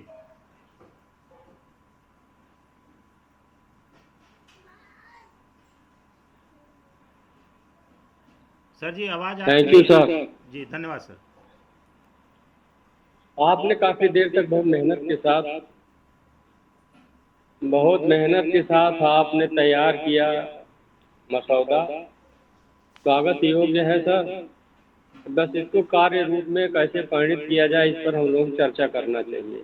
वो तो आपने कर दिया, कार्य परिणित भी अच्छे ढंग से आप करा दे जाएंगे, इसकी हमें पूरी संभावना है। और मैं इसके लिए आपको और जो संगठन में लोग आएंगे और जो लोग हम लोग बहस कर रहे हैं और इसमें भाग ले रहे हैं, सबकी शुभकामनाएं आपके साथ हैं।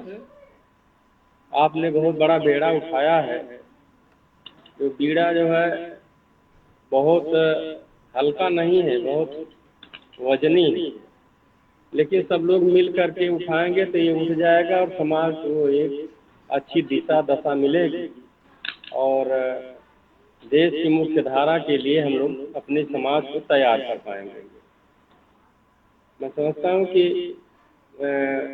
बहुत अच्छी बातें आई हैं और जो लिखित रूप में मसौदे तैयार किए गए हैं उसमें किसी समालोचना, आलोचना या कोई संशोधन या करेक्शन की जरूरत नहीं है।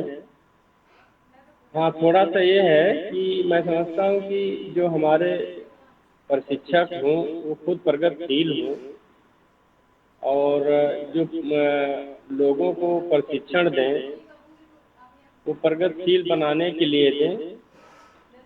और तीसरी चीज़ ये है कि जैसे सांस्कृतिक एक कार्यक्रम आप जब तैयार करेंगे तो सांस्कृतिक कार्यक्रम में आप समाज को प्रगतिशील बनाने की तरफ अग्रसर करेंगे।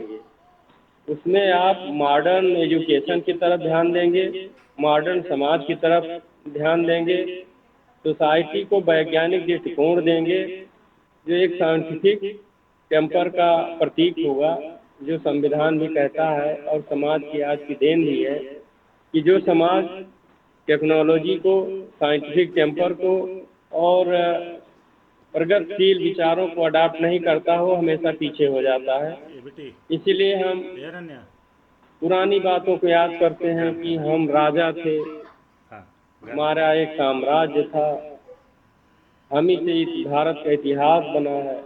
लेकिन आज हालात क्या है कि हम इतिहास के वो कूड़ेदान हो गए हैं। इससे हमें निकलना पड़ेगा। इसके लिए है कि हमें मुख्य धारा में चलना पड़ेगा। संवैधानिक तत्वों को हमें अडॉप्ट करना पड़ेगा, अपने समाज को बताना पड़ेगा और प्रगतिशील तत्वों को उनमें इंसर्ट करना पड़ेगा, डालना पड़ेगा। तो मैं समझता हूँ कि जो मसौदा तैयार हो बहुत अच्छा है और आगे प्रशिक्षण होंगे, प्रशिक्षक चुने जाएंगे, उनको हम लोग बताएंगे किन किन मुद्दों को समाज के अंदर ले जाना, क्या क्या उनको प्रशिक्षण देना है जिससे समाज का भला। बाकी सब ठीक है। मैं नागर साहब को इसके लिए बहुत बहुत धन्यवाद देता हूँ कि उन्होंने बहुत अथक मेहनत करके प्रयास करके वो मसौदा तैयार किए हैं। उसमें कोई संशोधन की जरूरत नहीं, विचारधारा की जरूरत है। विचारधारा मॉडर्न, प्रोग्रेसिव और साइंटिफिक टेम्पो को लेकर के चलेगी, उसी से हमारे समाज का विकास होगा। इसलिए मैं समझता हूँ कि बहुत बोलना अब इसमें, जब और आगे बात होगी दिशा निर्देशन की तो इस टॉपिक आप देंगे कि इस पर क्या विचार किया जाए, तो निश्चित रूप से हम अपनी बात भी रखेंगे, लोगों की बात भी जानी जाएगी। इन्हीं बातों के साथ अपनी बात समाप्त करता हूँ। मैं धन्यवाद। धन्यवाद सर। ठीक है जी धन्यवाद सर। ओके जी अब हम एकदम नए नए साथी जो हैं, सबसे पहले हम उनको सुन लेते हैं। ये पान सेंटर ASKN, क्या नाम बताए थे बाबू? माइक ऑन कीजिए। पान सेंटर ASKN जी, NSDL पान सेंटर ASKN, आप सुन रहे हैं? जी सर।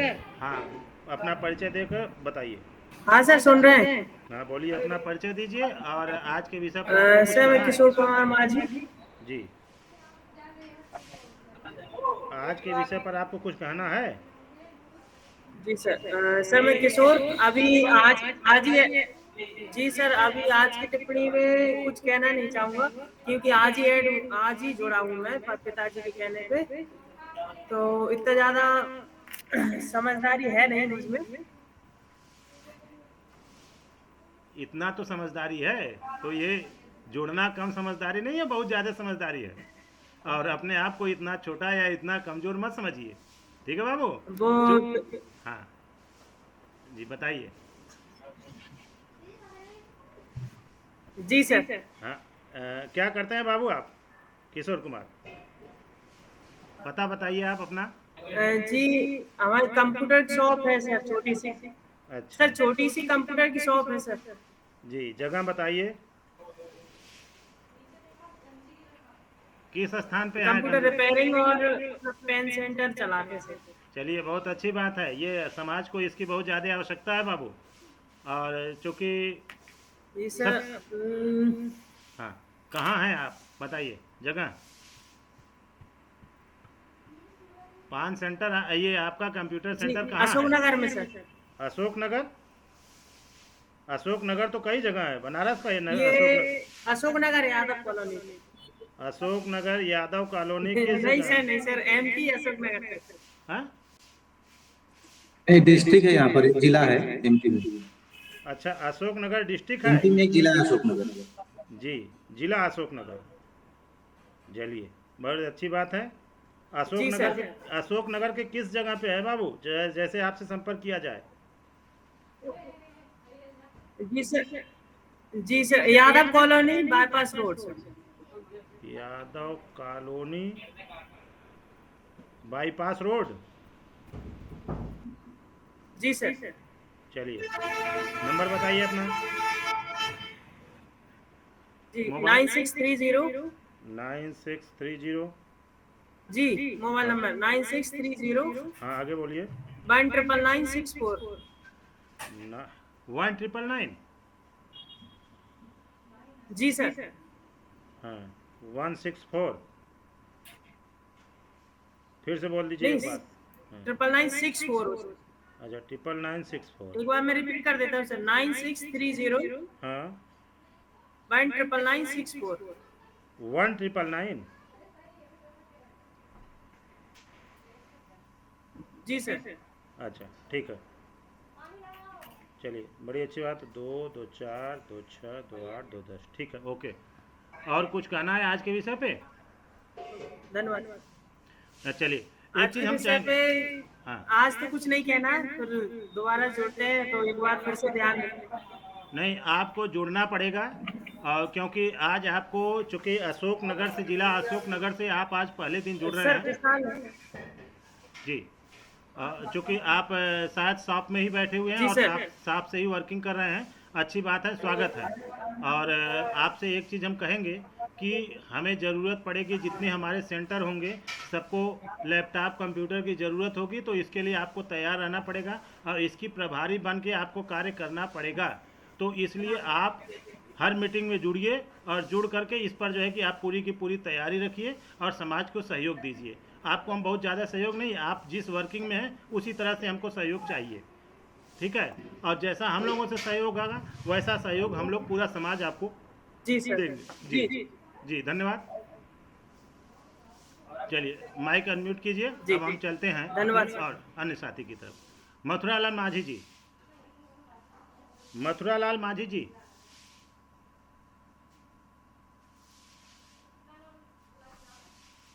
मथुरालाल माझी सर कौन है? मथुरालाल माझी नाम से, और अच्छे साथी हैं। नाविक सर के मीटिंग में भी रहते हैं, लगता है रिमूव हो गया। खैर चलिए, राहुल बाबू, राहुल साहनी वाराणसी जी। मथुरालाल जी आ गए हैं, चलिए। हाँ सुन रहे हैं। हाँ राहुल जी रुके रहिए। मथुरालाल जी आप बताइए, अपने बातों रखिए सर। हाँ सुन रहे हैं। माइक ऑफ है सर। मथुरालाल सर आपकी माइक ऑफ है, माइक ऑन कीजिए। मथुरालाल माझी सर जी आपका माइक ऑफ है। हाँ जी thank you sir, thank you. जी धन्यवाद। अब आप आज के विषय पे आज बताइए। आवाज आई सर? जी आवाज़ आ रही जी है, सर। थोड़ा सा आप अपना नंबर भी बता जी दीजिएगा। Sir, thank you sir. जी नंबर मेरा सर पहले सेव हो चुका है, एक मीटिंग में और मैं पहले आया था, फर्स्ट चांस आया था, जी जब सेव हो चुका है। और कर लीजिए और दोबारा सेव कर लीजिए। हाँ बोलिए। 93। किस मीटिंग में थे आप? जी मैं तीन या चार बार निकल गए सर। अच्छा ठीक ठीक है, तब हो जाएगा, कोई दिक्कत नहीं, आगे बोलिए। आज की 14 जुलाई की मीटिंग में रहा हूँ सर, 2-3 मीटिंगों में रहा हूँ मैं। जी धन्यवाद। जब आप हैं तो वो नंबर ऑलरेडी होगा, ठीक है, आगे बोलिए आज के विषय पे। जैसे कि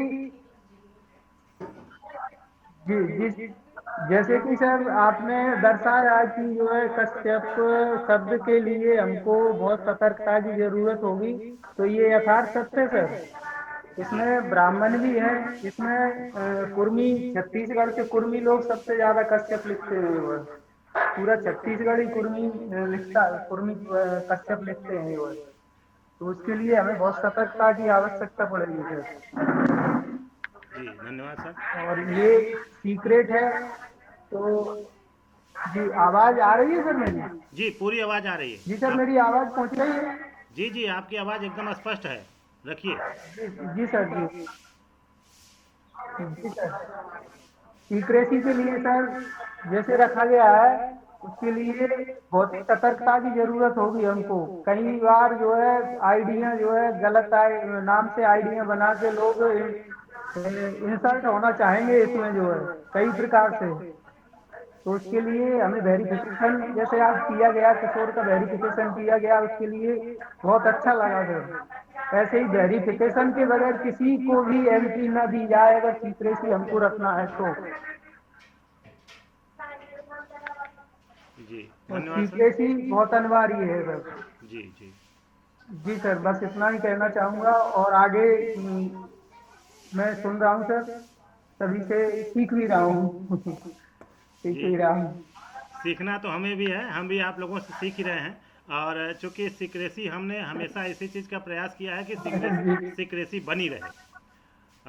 क्योंकि हम इस चीज़ को बहुत भोगी हैं। जी जी तमाम मीटिंग बैठकों में मैंने ये देखा कि अपने ही लोग अपने साथ गैर लोगों को लेकर आए, और जब उनसे परिचय के लिए कहा गया तो उन्होंने कहा कि परिचय की कोई आवश्यकता नहीं, मैं बता रहा हूँ ना, मेरे साथ हैं। तो ऐसी स्थिति में वो हम वहाँ पे कुछ उनको कह नहीं सके और उनको निकाल नहीं सके, और लास्ट में वही हमारे लिए बहुत बड़े विस्फोटक बने। हमारा समाज उन्हीं की वजह से बिखर गया। जिस मीटिंग को हमने जी किया वो मीटिंग हमारा फेल हो गया उनकी वजह से। तो ऐसी स्थिति में जब ऑनलाइन व्यवस्था ये आई तो इस जी पर जी हमने एकदम हम दृढ़ होकर के चल रहे हैं कि ताकि इसमें हम तुरंत एकदम, कोई भी होगा चाहे अपने समाज का ही हो, अगर वो जो है कि जवाब नहीं दे रहा है तो उसको मजबूरन हमें निकालना पड़ जाएगा। तो उनको हम निकाल लेंगे तो वो फिर हमारा कुछ नहीं कर सकेंगे। हालांकि ये भी कोई बहुत बड़ी वो नहीं है बिल्कुल कि हमारी सिक्रेसी कुछ जी जी लीक होती है तो अब कोई हमको रोक सके। आप लोगों का साथ है, पूरे समाज का साथ है, और साथ में सहयोग ये है कि आप लोगों के आशीर्वाद से वकालत करके मैं जो है कि सही जगह पे हूँ। और हमारे साथ जो है कि इलाहाबाद के भी एडवोकेट हैं और सुप्रीम कोर्ट के भी एडवोकेट्स हैं। तो ऐसी स्थिति में अब हमारा कोई कुछ जो है कि बिगाड़ नहीं सकेगा, जी जी बशर्ते हमको एकदम लोक जी जी व्यवस्था जी की तरह, जैसे भारत का जो कहने के लिए एक लोकतंत्र है, लेकिन लोकतंत्र है नहीं, यह लूट तंत्र हो गया है। तो इसको हमारे समाज को आगे आ करके इसको बचाने की आवश्यकता है। हमारे समाज को आगे आ करके इसको फिर से जो वसुधैव कुटुंबकम बनाने की आवश्यकता है, और उसको केवल हमारा समाज कर सकता है, हमारे समाज के अलावा कोई समाज नहीं कर सकता है सर। ठीक है, धन्यवाद सर। अब हम चलेंगे अपने अन्य साथियों की ओर, क्योंकि समय ज़्यादा हो रहा है। रमेश जी आप कुछ कहेंगे? रमेश जी, मथुरा जी आपको और कुछ कहना है सर? नहीं सर, बस इतना ही कहना चाहूंगा सर मैं। और थोड़ा सा ये निवेदन था सर, इसमें हमारे एडवोकेट्स भाई जो अधिवक्ता गण हैं वो अधिक से अधिक हैं। और किन किन प्रांतों से अभी तक जुड़ चुके हैं, मैं चाहता हूँ कुछ लोगों को छत्तीसगढ़ के अधिवक्ता गण हैं उनको, और मध्य प्रदेश के भी कुछ अधिवक्ता गण हैं जो हाईकोर्ट ग्वालियर जबलपुर में काम कर रहे हैं, उनको क्या हम जोड़ सकेंगे क्या? जरूर सर, जरूर जोड़ सकेंगे। अब एक चीज़ आपको थोड़ा सा और बता दें इस विषय में जी कि मैं इस पर बहुत जो है कि बड़ा जी भुगतभोगी हूँ। मैं जहाँ जौनपुर में रहता हूँ यहाँ कुल 135 अधिवक्ता हैं वर्तमान में। और 135 अधिवक्ता जी में जी जब जी कभी जब मैं 2010 में आया तो उस समय 90 अधिवक्ता थे। जब मैं आया न, मैं 91वां अधिवक्ता हूँ अपने जौनपुर में निषाद समाज का। लेकिन स्थिति ये हुई, उसमें माझी समुदाय से एक लड़का अभी बहुत जल्दी आया है, उसको भी मैं प्रयास किया कि बाबू इसमें जुड़ो, लेकिन वो जुड़ने के लिए तैयार नहीं। और कश्यप समुदाय से कहार से एक लड़का केवल जो है कि पूरे ज़िले में अधिवक्ता है, उसको भी जोड़ने का प्रयास किया गया, वो भी नहीं। इसका रीज़न हम जानते हैं। इसका रीज़न होता क्या है कि सबसे बड़ी चीज़ है कि अधिवक्ता समाज का मस्तिष्क है, और समाज का मस्तिष्क समाज के आधार पे चलता है। अगर समाज जो है कि हमारा उस दिशा में नहीं है तो समाज का मस्तिष्क भी उस दिशा में लगभग नहीं होगा, मैं जहाँ तक समझता हूँ। और फिर भी आप उससे निश्चिंत रहिए, हमारे सीनियर मोस्ट भूपेंद्र निषाद जी हैं जो भारत के राष्ट्रीय स्तर के एक लायर्स एसोसिएशन के आप प्रेसिडेंट हैं, राष्ट्रीय स्तर के लायर्स एसोसिएशन के प्रेसिडेंट हैं। हमारे साथ एक समझ लीजिए कि एक ऐसे व्यक्ति हैं जी सर कि जो महान हैं, उनकी महानता का जो है कि गाथा किया जाए तो कम है। अब ये हम बहुत ज़्यादा नहीं कहना चाहेंगे, चूँकि हमारे सीनियर हैं, और सीनियर जब हमारे साथ हैं तो हमें इस पर कोई। और रह गई बात कि जो व्यक्ति आ रहा है, जो आपके संपर्क में हो, उनसे प्रयास रखिए, प्रस्ताव रखिए, अगर वो आते हैं तो हम स्वागत करते हैं। जी धन्यवाद। माइक अनम्यूट करिए। अब हम राहुल साहनी जी को सर, सुनेंगे। Rahul thank you Sahni sir, Varanasi. Thank you sir. एक निवेदन और छोटा सा करना चाहूंगा सर जी बोलिए। कि आपके यहाँ नेटवर्क की कमी हो रही है सर। जी सर, नेटवर्क कमी है। नेटवर्क आपके इधर नेटवर्क की कमी है सर। जी जी हाँ, उसके कारण बीच बीच में आवाज स्लो हो जाती है। Sorry sir. जी जी। धन्यवाद सर। नहीं नहीं, ये हम मान धन्यवाद। रहे हैं, क्योंकि हम इसके लिए प्रयासरत हैं। अभी देखिए माइक जी हमने किसी तरह जी माइक की व्यवस्था किया, तब जी। जाके कुछ आवाज़ थैंक यू स्पष्ट हो रही है। सर। और नेटवर्क के लिए भी हम व्यवस्था में हैं। अब इतना कहना नहीं चाहिए, बार बार वही कहना उचित नहीं है। हम भी उतने अर्थ वाले नहीं हैं। आर्थिक स्थिति से हम जूझते हुए ये काम कर रहे हैं। अब फिर भी जी आप जी लोगों का जी। सहयोग थैंक है यू तो सर। हमारे ख्याल में इसको कर लेंगे। जी, जी धन्यवाद। जी जी राहुल साहनी, राहुल जी। जी। राहुल साहनी, थैंक यू अपनी सर। बात थैंक रखिए। यू। धन्यवाद sir. Mathura Lal ji, mic unmute कीजिए। राहुल साहनी, अपनी बात रखिए। जी जी जी। हम ये कहना चाहते हैं जैसे कि बनारस में तमाम मेरे साथ जुड़े लोग हैं, तो उनको किस मतलब तरीके से जोड़ा जाए, मतलब क्या उनसे कहूँ कि मतलब निषाद समाज जो ट्रस्ट है या फिर एक क्या मतलब जैसे कि चीजें उनको बताऊं कि मतलब उनको मोटिवेट करूं जोड़ने के लिए। जी, बढ़िया। देखिए, आप जिस ढंग से मोटिवेट हो सके, गौर कीजिएगा। यहाँ पे हमने एक शब्द आपको कहा है कि जो जिस ढंग से मोटिवेट हो सके। क्योंकि निषाद समाज ऑलरेडी निषाद समाज है, वाक्य आप पकड़ते रहिएगा। ये यही वाक्य आपका मोटिवेशन का होगा। ये वाक्य को पकड़ते रहिए कि निषाद समाज ऑलरेडी निषाद समाज है। चाहे वो बहुत आदिकाल से था और आदिकाल तक रहेगा। हम अलग नाम दे करके, अलग संगठन बना करके, कोई अलग नाम दे करके निषाद समाज को बदल नहीं सकते। ऐसी स्थिति में हमको निषाद समाज को विधिक स्वरूप में लाना है और निषाद समाज नाम में ही पूरे समाज को, जितने भी हमारे जाति उपजाति जितने हैं, सबको उसमें समाहित करना है। अब उस समाहित करने में उसमें जितने भी उसके कार्य हैं, हम सुनील एक केवट की भाषा में कि हम अपना एक सरकार बनाना चाहते हैं, अपना एक पैरेलल सरकारी यूनिट बनाना चाहते हैं। सरकार की तरफ पैरेलल यूनिट बनाना चाहते हैं कि हमारे समाज की अपनी एक यूनिट हो, इकाई हो, जो हमारे पूरे समाज का विकास करे। तो यही आपका मोटिवेशन, बस मात्र इतना है, इससे ज़्यादा नहीं। इतने में आप कोई भी, वो चाहे जिस फील्ड का हो, वो जुड़े और उसको पूरा का पूरा उस फील्ड का सपोर्ट हो जाएगा। जी, राहुल बाबू। हम्म। हाँ हाँ सुन रहे हैं। हाँ, बताइए आगे कुछ। वही अभी एक साथी है, उसको मैंने फोन किया, बताया, व्हाट्सएप पे शेयर किया, हम्म। तो बोल रहा है कि अभी मैं मतलब परीक्षा दे के आया हूँ, मैं अभी सोने जा रहा हूँ। मैं उसको बताया, पढ़ा भी, मैं 2-3 बार बोल चुका उसको, हाँ, तो इंटरेस्ट है लेकिन समय नहीं उसके पास है। तो ऐसे कई सारे साथी हैं, जुड़ना तो चाहते हैं लेकिन समय के अभाव में नहीं जुड़ पाते हैं। कोई दिक्कत नहीं। देखिए, मैं किसी भी बच्चे को और या किसी को हमें प्रेशर में नहीं लेना है, ये हमेशा याद रखिए। किसी को हम लोगों को प्रेशर में नहीं लेना है। क्यों? क्योंकि हर व्यक्ति का अपना अपना क्राइटेरिया है, अपना अपना परेशानी है, अपनी अपनी समस्याएं हैं। उनके परिवार की समस्या, उनके परिवार की दिक्कत को हम नहीं जान सकते, ना उनके समझ सकते हैं। तो ऐसी स्थिति में उनको प्रेशर में नहीं लेना है, अपनी बातों को उनके सामने रखना है, रखते हुए, और जो करने वाला है वह उसको करेगा, जो करने वाला है। अब उसके लिए हमने जो व्यवस्था दिया है, व्यवस्था जो हम दे रहे हैं, निश्चित है उनको हम हर चीज़ खर्च तक देने का हम लोग प्रयास करेंगे। जब हमारी स्थानीय इकाई गठित होगी तो स्थानीय इकाई हमारे सांस्कृतिक सेवक और सांस्कृतिक प्रचारक और साथ में जितने जो है कि पद हैं, अन्य भी पद होंगे, उसमें अभी बहुत से पद हैं। अभी हम लोग तैयारी ये कर रहे हैं। हम लोग इससे पहले आपको बता दें कि ये सेंटर दिया जा रहा था, सेंटर बनाया गया था कि जिसमें दुकान जो है कि अपने ही समाज के, अपने ही व्यक्तियों के द्वारा वह दुकान चलाए जाएं, अपने समाज के लोगों में उसमें जो है कि प्रॉफिट, ये सारी व्यवस्थाएं हम लोग पहले कर चुके हैं, प्रैक्टिकली हो चुका है। अब उस प्रैक्टिकल को समाज में उतारने की आवश्यकता है। अब वो जैसे आप लोग स्थानीय विस्तारक के लिए जहाँ से सदस्य बने, और सदस्य बन के स्थायी विस्तारक के लिए ज्यों ही आप आवेदन करते हैं, कोई भी व्यक्ति जहाँ के लिए आवेदन करता है कि हम इस वार्ड का, इस गांव का, इस नगर के हम स्थानीय विस्तारक बनने के लिए तैयार हैं, तो उनको वो व्यवस्था धीरे धीरे जो है कि दिया जाएगा। और ज्यों हमारी स्थानीय कार्यकारिणी गठित हो जाएगी त्यों हम अपने आप में मजबूत हो जाएंगे, ये निश्चित है, एकदम कोई दो राय नहीं। लेकिन स्थानीय स्तर के जो है कि जो हर एक स्तर पे, अब रही बात कि कुछ लोगों को एक असमंजस होगा।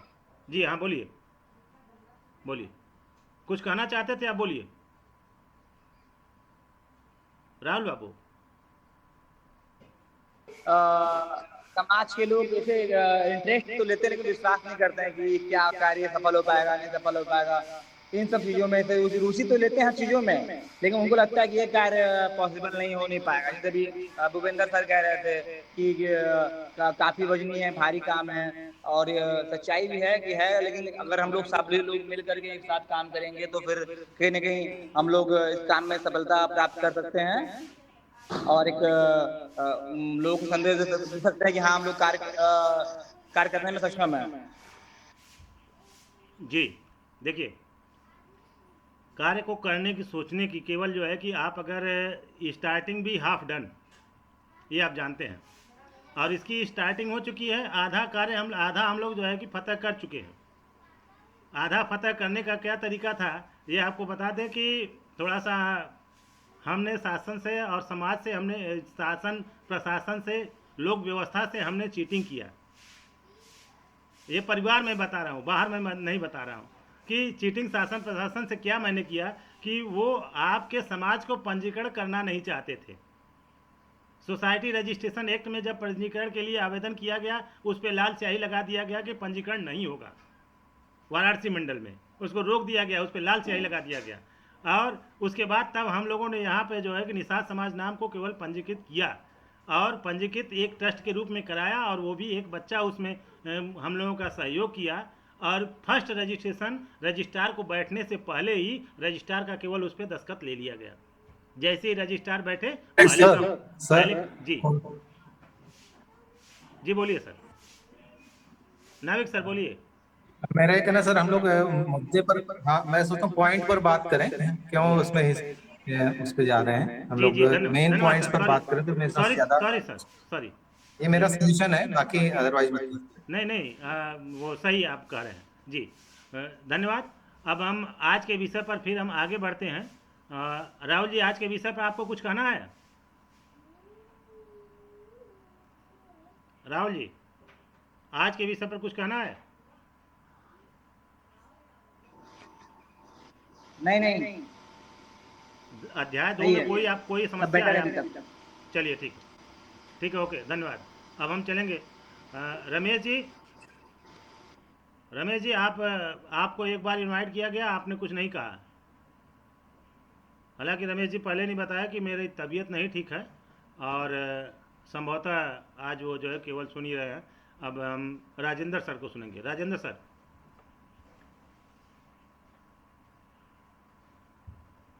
सर। जी आदरणीय सभी साथियों को मेरा सादर नमस्कार। और मुझे बहुत खुशी हो रही है कि लगातार हम प्रगति के पथ पे आगे बढ़ रहे हैं, और हमारे साथियों का रुझान भी हमारे साथ में सकारात्मक आ रहा है। यह हमारी सफलता की प्रथम सीढ़ी है, और निश्चित ही यदि हम इसी तरीके से आगे बढ़ेंगे तो हम बहुत कुछ कार्य करने के लिए समाज को तत्पर कर सकेंगे। बस मेरा इसमें एक थोड़ा सा निवेदन था कि अभी हम जिस तरीके से कार्य को समाज के सामने प्रस्तुत करने की कोशिश कर रहे हैं, यह समाज को ज़्यादा कुछ भारीपन महसूस होगा। तो मेरा इसमें थोड़ा सा एक निवेदन था कि हम इसमें अभी जो बनाए थे एक सारांश का सर्वेक्षण पत्रक बनाए, जिसमें कि मात्र हम उस क्षेत्र की एक हर एक जाति के मुखिया का नाम, जो भी उन लोग मानते हो क्षेत्र के हिसाब से वो हो, और उसकी जाति हो कि वहाँ किस जाति का बोलबाला है, उसमें कौन कौन सी जातियाँ उस क्षेत्र में निषाद के तहत आ रही हैं। फिर आते हैं उसमें पेशा हो कि वहाँ के पेशागत अलग अलग डिवाइड हो जाए, वहाँ पे कितने डॉक्टर हैं, कितने वकील हैं, कितने इंजीनियर हैं। तो ऐसे करके हमें वो वहाँ के स्थिति से जायजा मिल जाएगा। और एक जो हमारे सबसे ज्यादा सामान्य बात है, गोत्र। गोत्र से हम काफी उन जातियों को पकड़ने की कोशिश भी करेंगे कि क्योंकि एक ही गोत्र के कई समुदाय के लोग उसमें आते हैं, तो ये हमारे लिए एक जाति को समझाने की दृष्टि से होगा कि देखिए हम सभी इसी समूह के तहत हैं। और तीसरा, हम लोगों से जो उनका कार्य क्षेत्र जिस कार्य को कर रहे हैं, जैसे डॉक्टर है, वकील है, इंजीनियर है, या अन्य सामाजिक क्षेत्र हैं, धार्मिक क्षेत्र हैं, तो उसके उसके कार्य क्षेत्रात्मक उसका सहयोग क्या होगा। जो व्यक्ति जिस कार्य को कर रहा है, हमें उसी कार्य के तहत उसकी इच्छा को जानना है और उसे उसी दायित्व की तरफ उसको सेवा कार्य देना है, जिससे वो उसे विधिवत कर सके।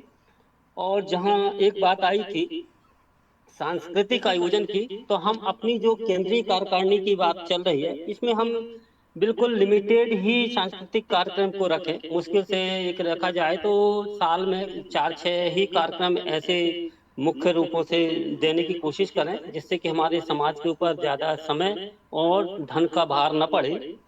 और एक और हमारी एक खोज होनी चाहिए कि हम वहाँ की धरोहर और विभूतियों को क्षेत्र वाइज जानने का भी कोशिश करें, तो उससे हमें और भी नई नई चीज़ें हमें प्राप्त होंगी। और बाकी चीज़ें तो जैसा हमारा बायोलॉज बना है उसमें सारी चीज़ें आ गई हैं, लेकिन हम शुरुआत करने चित्त बना करके करें, फिर जैसे जैसे हमारे पास वो डाटा उपलब्ध होते रहेगा, उसी अनुसार हम वहाँ के जातिगत स्थिति को देखते हुए, वहाँ के सांस्कृतिक कार्यक्रमों को देखते हुए, वहाँ मुख्य रूप से कौन से कार्यक्रम होते हैं और जो हमारी संस्कृति और सभ्यता से जुड़े हुए हैं, ना कि दूसरों की नकल से जो आज के समय पे बन चुके हैं, उन पे हम इग्नोर कर सकेंगे। तो ऐसा मेरा भाव था कि इस तरीके से हम मात्र लेकर के अपनी दिशा में बढ़ें। और हमारे यहाँ भाई राजकुमार बर्मन जी ने हमारे चैट में दिखेंगे, उन्होंने सूचना वाहक के रूप में, जिसे आपने नाउ शब्द का उपयोग किया था, लेकिन उसमें हमारे भूपेंद्र जी आदरणीय ने इसमें एक संशोधन किया है कि हम उसे सूचना वाहक का नाम दें, तो उसका मैं भी समर्थन करता हूँ। तो इसमें राजकुमार बर्मन जी हमारे जबलपुर से उसने अपनी इच्छा जाहिर की है, तो उससे चर्चा की जा सकती है और हम उस कार्य रूप में परिणत करने की दिशा में कुछ न कुछ कार्यों को जो जमीन पे दिखने लगे, ऐसा भी हमारा दिखता चले। तो यह भाव था इसमें। और तकनीकी शिक्षा में जैसा हमारे भाई अभी जुड़े हुए थे, तो उनका भी बातचीत करके हमें तकनीकी शिक्षा की तरफ उसको पकड़ने की कोशिश करें, क्योंकि जो भी व्यक्ति यदि कुछ इच्छा जाहिर करता है तो हम उसे तुरंत कैचअप करें और उससे क्या हम सेवा ले सकते हैं और सहज हो, जो किसी के लिए कोई कठिनाई ना हो, बल्कि हम उसके लिए सहायक सिद्ध हो। ऐसा हमारा समाज का हमेशा ध्येय हो, हम किसी पे भारी ना पड़े कि हमारा कोई जो ये कार्य कर रहे हैं तो उसके लिए उसके पैसे पे या उसके समय पे ऐसा कोई भारीपन ना हो। तो ऐसा थोड़ा हम सहज और सरल बनाने की दिशा में चलें। अच्छा, एक शब्द और आया था चढ़ावा को लेकर कि जो हम यहाँ पे रखना चाह रहे हैं कि उसमें चढ़ावा का निःशुल्क हो, तो निश्चित ही निःशुल्क वाली बात है मुझे जमी, लेकिन जहाँ तक चढ़ावा वाली बात है, जो हम एक बंधन लगा रहे हैं कि वो सामने वाला ले ना, तो ऐसा हम उसमें बंधन न लगाएं, बल्कि बंधन हम इस तरीके से लगाएं कि जो भी शैक्षिक चढ़ावा आ रहा है वह व्यक्ति अपना एक संस्था की रसीद काट करके और संस्था के कोष में जमा कर दे, ना कि वो अपने निजी उपयोग के लिए करे, क्योंकि उसके निजी उपयोग के लिए तो हम संस्था की तरफ से उसको उपलब्ध कराने की कोशिश कर रहे हैं। तो हमारा ये है कि आर्थिक रूप से जो चढ़ावा जन सामान्य से उनकी शिक्षा अनुसार आ रहा, मांग से नहीं, केवल शिक्षा से आ रहा, तो उसको हम देने से इनकार न करें। वो है आए तो वो सामने वाला व्यक्ति उसको एक रसीद काट के जिस भी क्षेत्र का उसका बैंक अकाउंट है उसमें जमा करे, या जैसा भी केंद्र का है तो केंद्र के हिसाब से जमा करे, जो भी हम निश्चित करें। तो ऐसा रखेंगे तो हम आर्थिक रूप से भी मजबूत हो सकेंगे और हम जो अपने विस्तारक प्रचारक निकालने की बात कर रहे हैं उसमें भी वह काम आएगा। और साथ साथ हमारे जो हम 4-6 जो आयोजन निश्चित करने की कोशिश करेंगे उसमें भी वह राशि हमारे काम आएगी। और हम जगह जगह हम अपना केंद्र बनाने की जो बात कर रहे हैं, संस्कार केंद्र, तो उसके भी लिए हमारे लिए वो उत्तम होगा। तो बस इतनी ही बात मैं अभी कहते हुए अपनी वाणी को विराम देता हूँ, और जैसे भी सुझाव आएंगे उसके अनुसार फिर अपने विचार दूंगा। तो धन्यवाद शादियों। बस। मैं राजेंद्र सिंह केवल, निषाद समाज इकाई अपना जबलपुर से। धन्यवाद। धन्यवाद सर जी, बहुत बहुत धन्यवाद। बड़ी अच्छी चीज़ जो है कि यहाँ पे है, ये ठीक है, बढ़िया। हम लोग निश्चित है, प्रयास यही है कि स्वैच्छिक के लिए तो स्वतंत्रता तो रहेगी ही। कोई स्वैच्छिक सहयोग ये देता है तो निश्चित है उसको पूरी की पूरी स्वतंत्रता दी जाएगी, उस पर बाउंडेशन नहीं रखा जाएगा। और निश्चित है जो उस पर भी हम उस पर भी पहल करेंगे, इसको भी हम जोड़ने का प्रयास करेंगे। अब हम चलेंगे नाविक सर की ओर। नाविक सर, अब आप आज के विषय पर रखिए जी। चूँकि आप यात्रा में थे, ये हमें जानकारी मिली, आप पहले ही मैसेज कर दिए थे कि हम अब यात्रा में हैं, तो आज के विषय पर आप अपनी बात रखिए नाविक सर, और उसके बाद समापन की घोषणा भी कीजिए। समापन की तरफ भी बढ़े हम लोग जी, समय बहुत ज़्यादा हो गया है जी सर। जी। आपने काफी विस्तृत से और एक एक लाइन पढ़कर प्रोविजन बताया, और अच्छे उसमें सुझाव भी आए, और मेरे से बहुत अच्छे सुझाव थे। उसमें फिलहाल अभी मुझे कुछ नहीं दिखता उसमें कुछ जोड़ा जाए। बस एक चीज को मैं छोड़ रहा था, जो आपने प्रस्ताव रखा था राष्ट्रीय शासन के लिए, कि सुबह हर हफ्ते मीटिंग करने के लिए और लोगों को उसी प्रकार प्रशिक्षित करने के, जैसे कि 1-2 संस्थाएं कर रही हैं। तो मैं उसमें थोड़ा सा अपनी पोजीशन क्लियर करते हुए कहूँगी, चूंकि वो संस्था में मैं होल सोल मेरी जिम्मेदारी, मेरा नेतृत्व की स्थिति में नहीं हूँ, मेरा राष्ट्रीय नेतृत्व अलग है। तो मैं व्यक्तिगत रूप से आपके साथ तो हूँ, लेकिन एनएफ के कहूँ कि एनएफ साथ में है, मैं इसलिए नहीं कह पा रहा हूँ कि वो हेडेड बाय समवन एल्स। वो राष्ट्रीय नेतृत्व में जैसे राष्ट्रीय जी के भान जी हैं, एडवोकेट राम कुमार जी हैं, और डॉक्टर तोमर हैं, ये मतलब मेन है, बाकी हम उसमें उपाध्यक्ष तो हैं ही। तो या तो हम और आप उनसे अलग से बात करें तो वो बात हो सकती है। बाकी आपका और इस हमारी जो नशाता ट्रस्ट की जो कार्यक्रम चल रहे हैं या प्लानिंग बन रही है, उसमें मैं पूरे तन मन से सहयोग, मन और धन से पूरा सहयोग में हूँ। तन उतना ही दे पाऊंगा जितना समय रहेगा, लेकिन पूरा मानसिक रूप से और आर्थिक जो मेरा क्षमता होगी और जितना मैं कर सकूंगा जरूर करूंगा। क्योंकि अभी जस्ट मैं अपनी पोजीशन अभी आया, मुझे थोड़ा सा कंप्यूटर में साथ में काम करते जा रहा था लैपटॉप में। तो मैं पूरी तरह से सहमत हूँ सब बातों में, और काफी अच्छे सुझाव राजन जी ने दिए। एक और साथी थे जो अभी नाम नहीं याद कर पाया, भूपेंद्र सर ने भी दिया कि हाँ, थोड़ा हमें इसको ये कह सकते हैं कि एक्सपेक्टेशन, जैसा कि राजन जी ने बोला कि हम बहुत एक्सपेक्टेशन या बहुत ऐसे प्रोविजन रख रहे हैं जो एकाएक समाज को भार ना लगे। बाकी प्रोविजंस बहुत अच्छे हैं, उनको इम्प्लीमेंट करना चाहिए। तो मेरा उसमें बस ये मॉडिफिकेशन है कि वो हमारे प्रोविजंस हैं, जितना हम उसमें कर पाएंगे ईमानदारी के साथ उसमें प्रयास करते हैं, लेकिन प्रोविजंस बहुत अच्छे बने हैं और हमें उनमें से यथावत रखना चाहिए। उनमें कोई कट शॉर्ट करने की जरूरत नहीं है या कर्टेल करने की जरूरत नहीं है, उनको हम बनाए रखें। और जितना हम उसमें हमारे साथी और जो भी बाद में साथी जुड़ते हैं, वो जितना प्रयास करें ईमानदारी से, कितना हम सफल होते हैं वो जरूर है, लेकिन मेरे से प्रोविजंस में और कर्टेल करने की जरूरत नहीं। एक साथी ने बोला कि वो जो बनारस से या कहीं से कि हम जोड़ना चाहते हैं, युवाओं को साथ नहीं दे पाते हैं, वो समय नहीं निकाल पाते हैं, कैसे प्रेरित करें। तो आपने उनको भी एड्रेस किया, और मेरा भी वही उनको सुझाव है, आग्रह है कि देखिए उनको प्रेरित कीजिए, जब समय हो तब जुड़ें, इस वीक नहीं तो अगले वीक जुड़ें।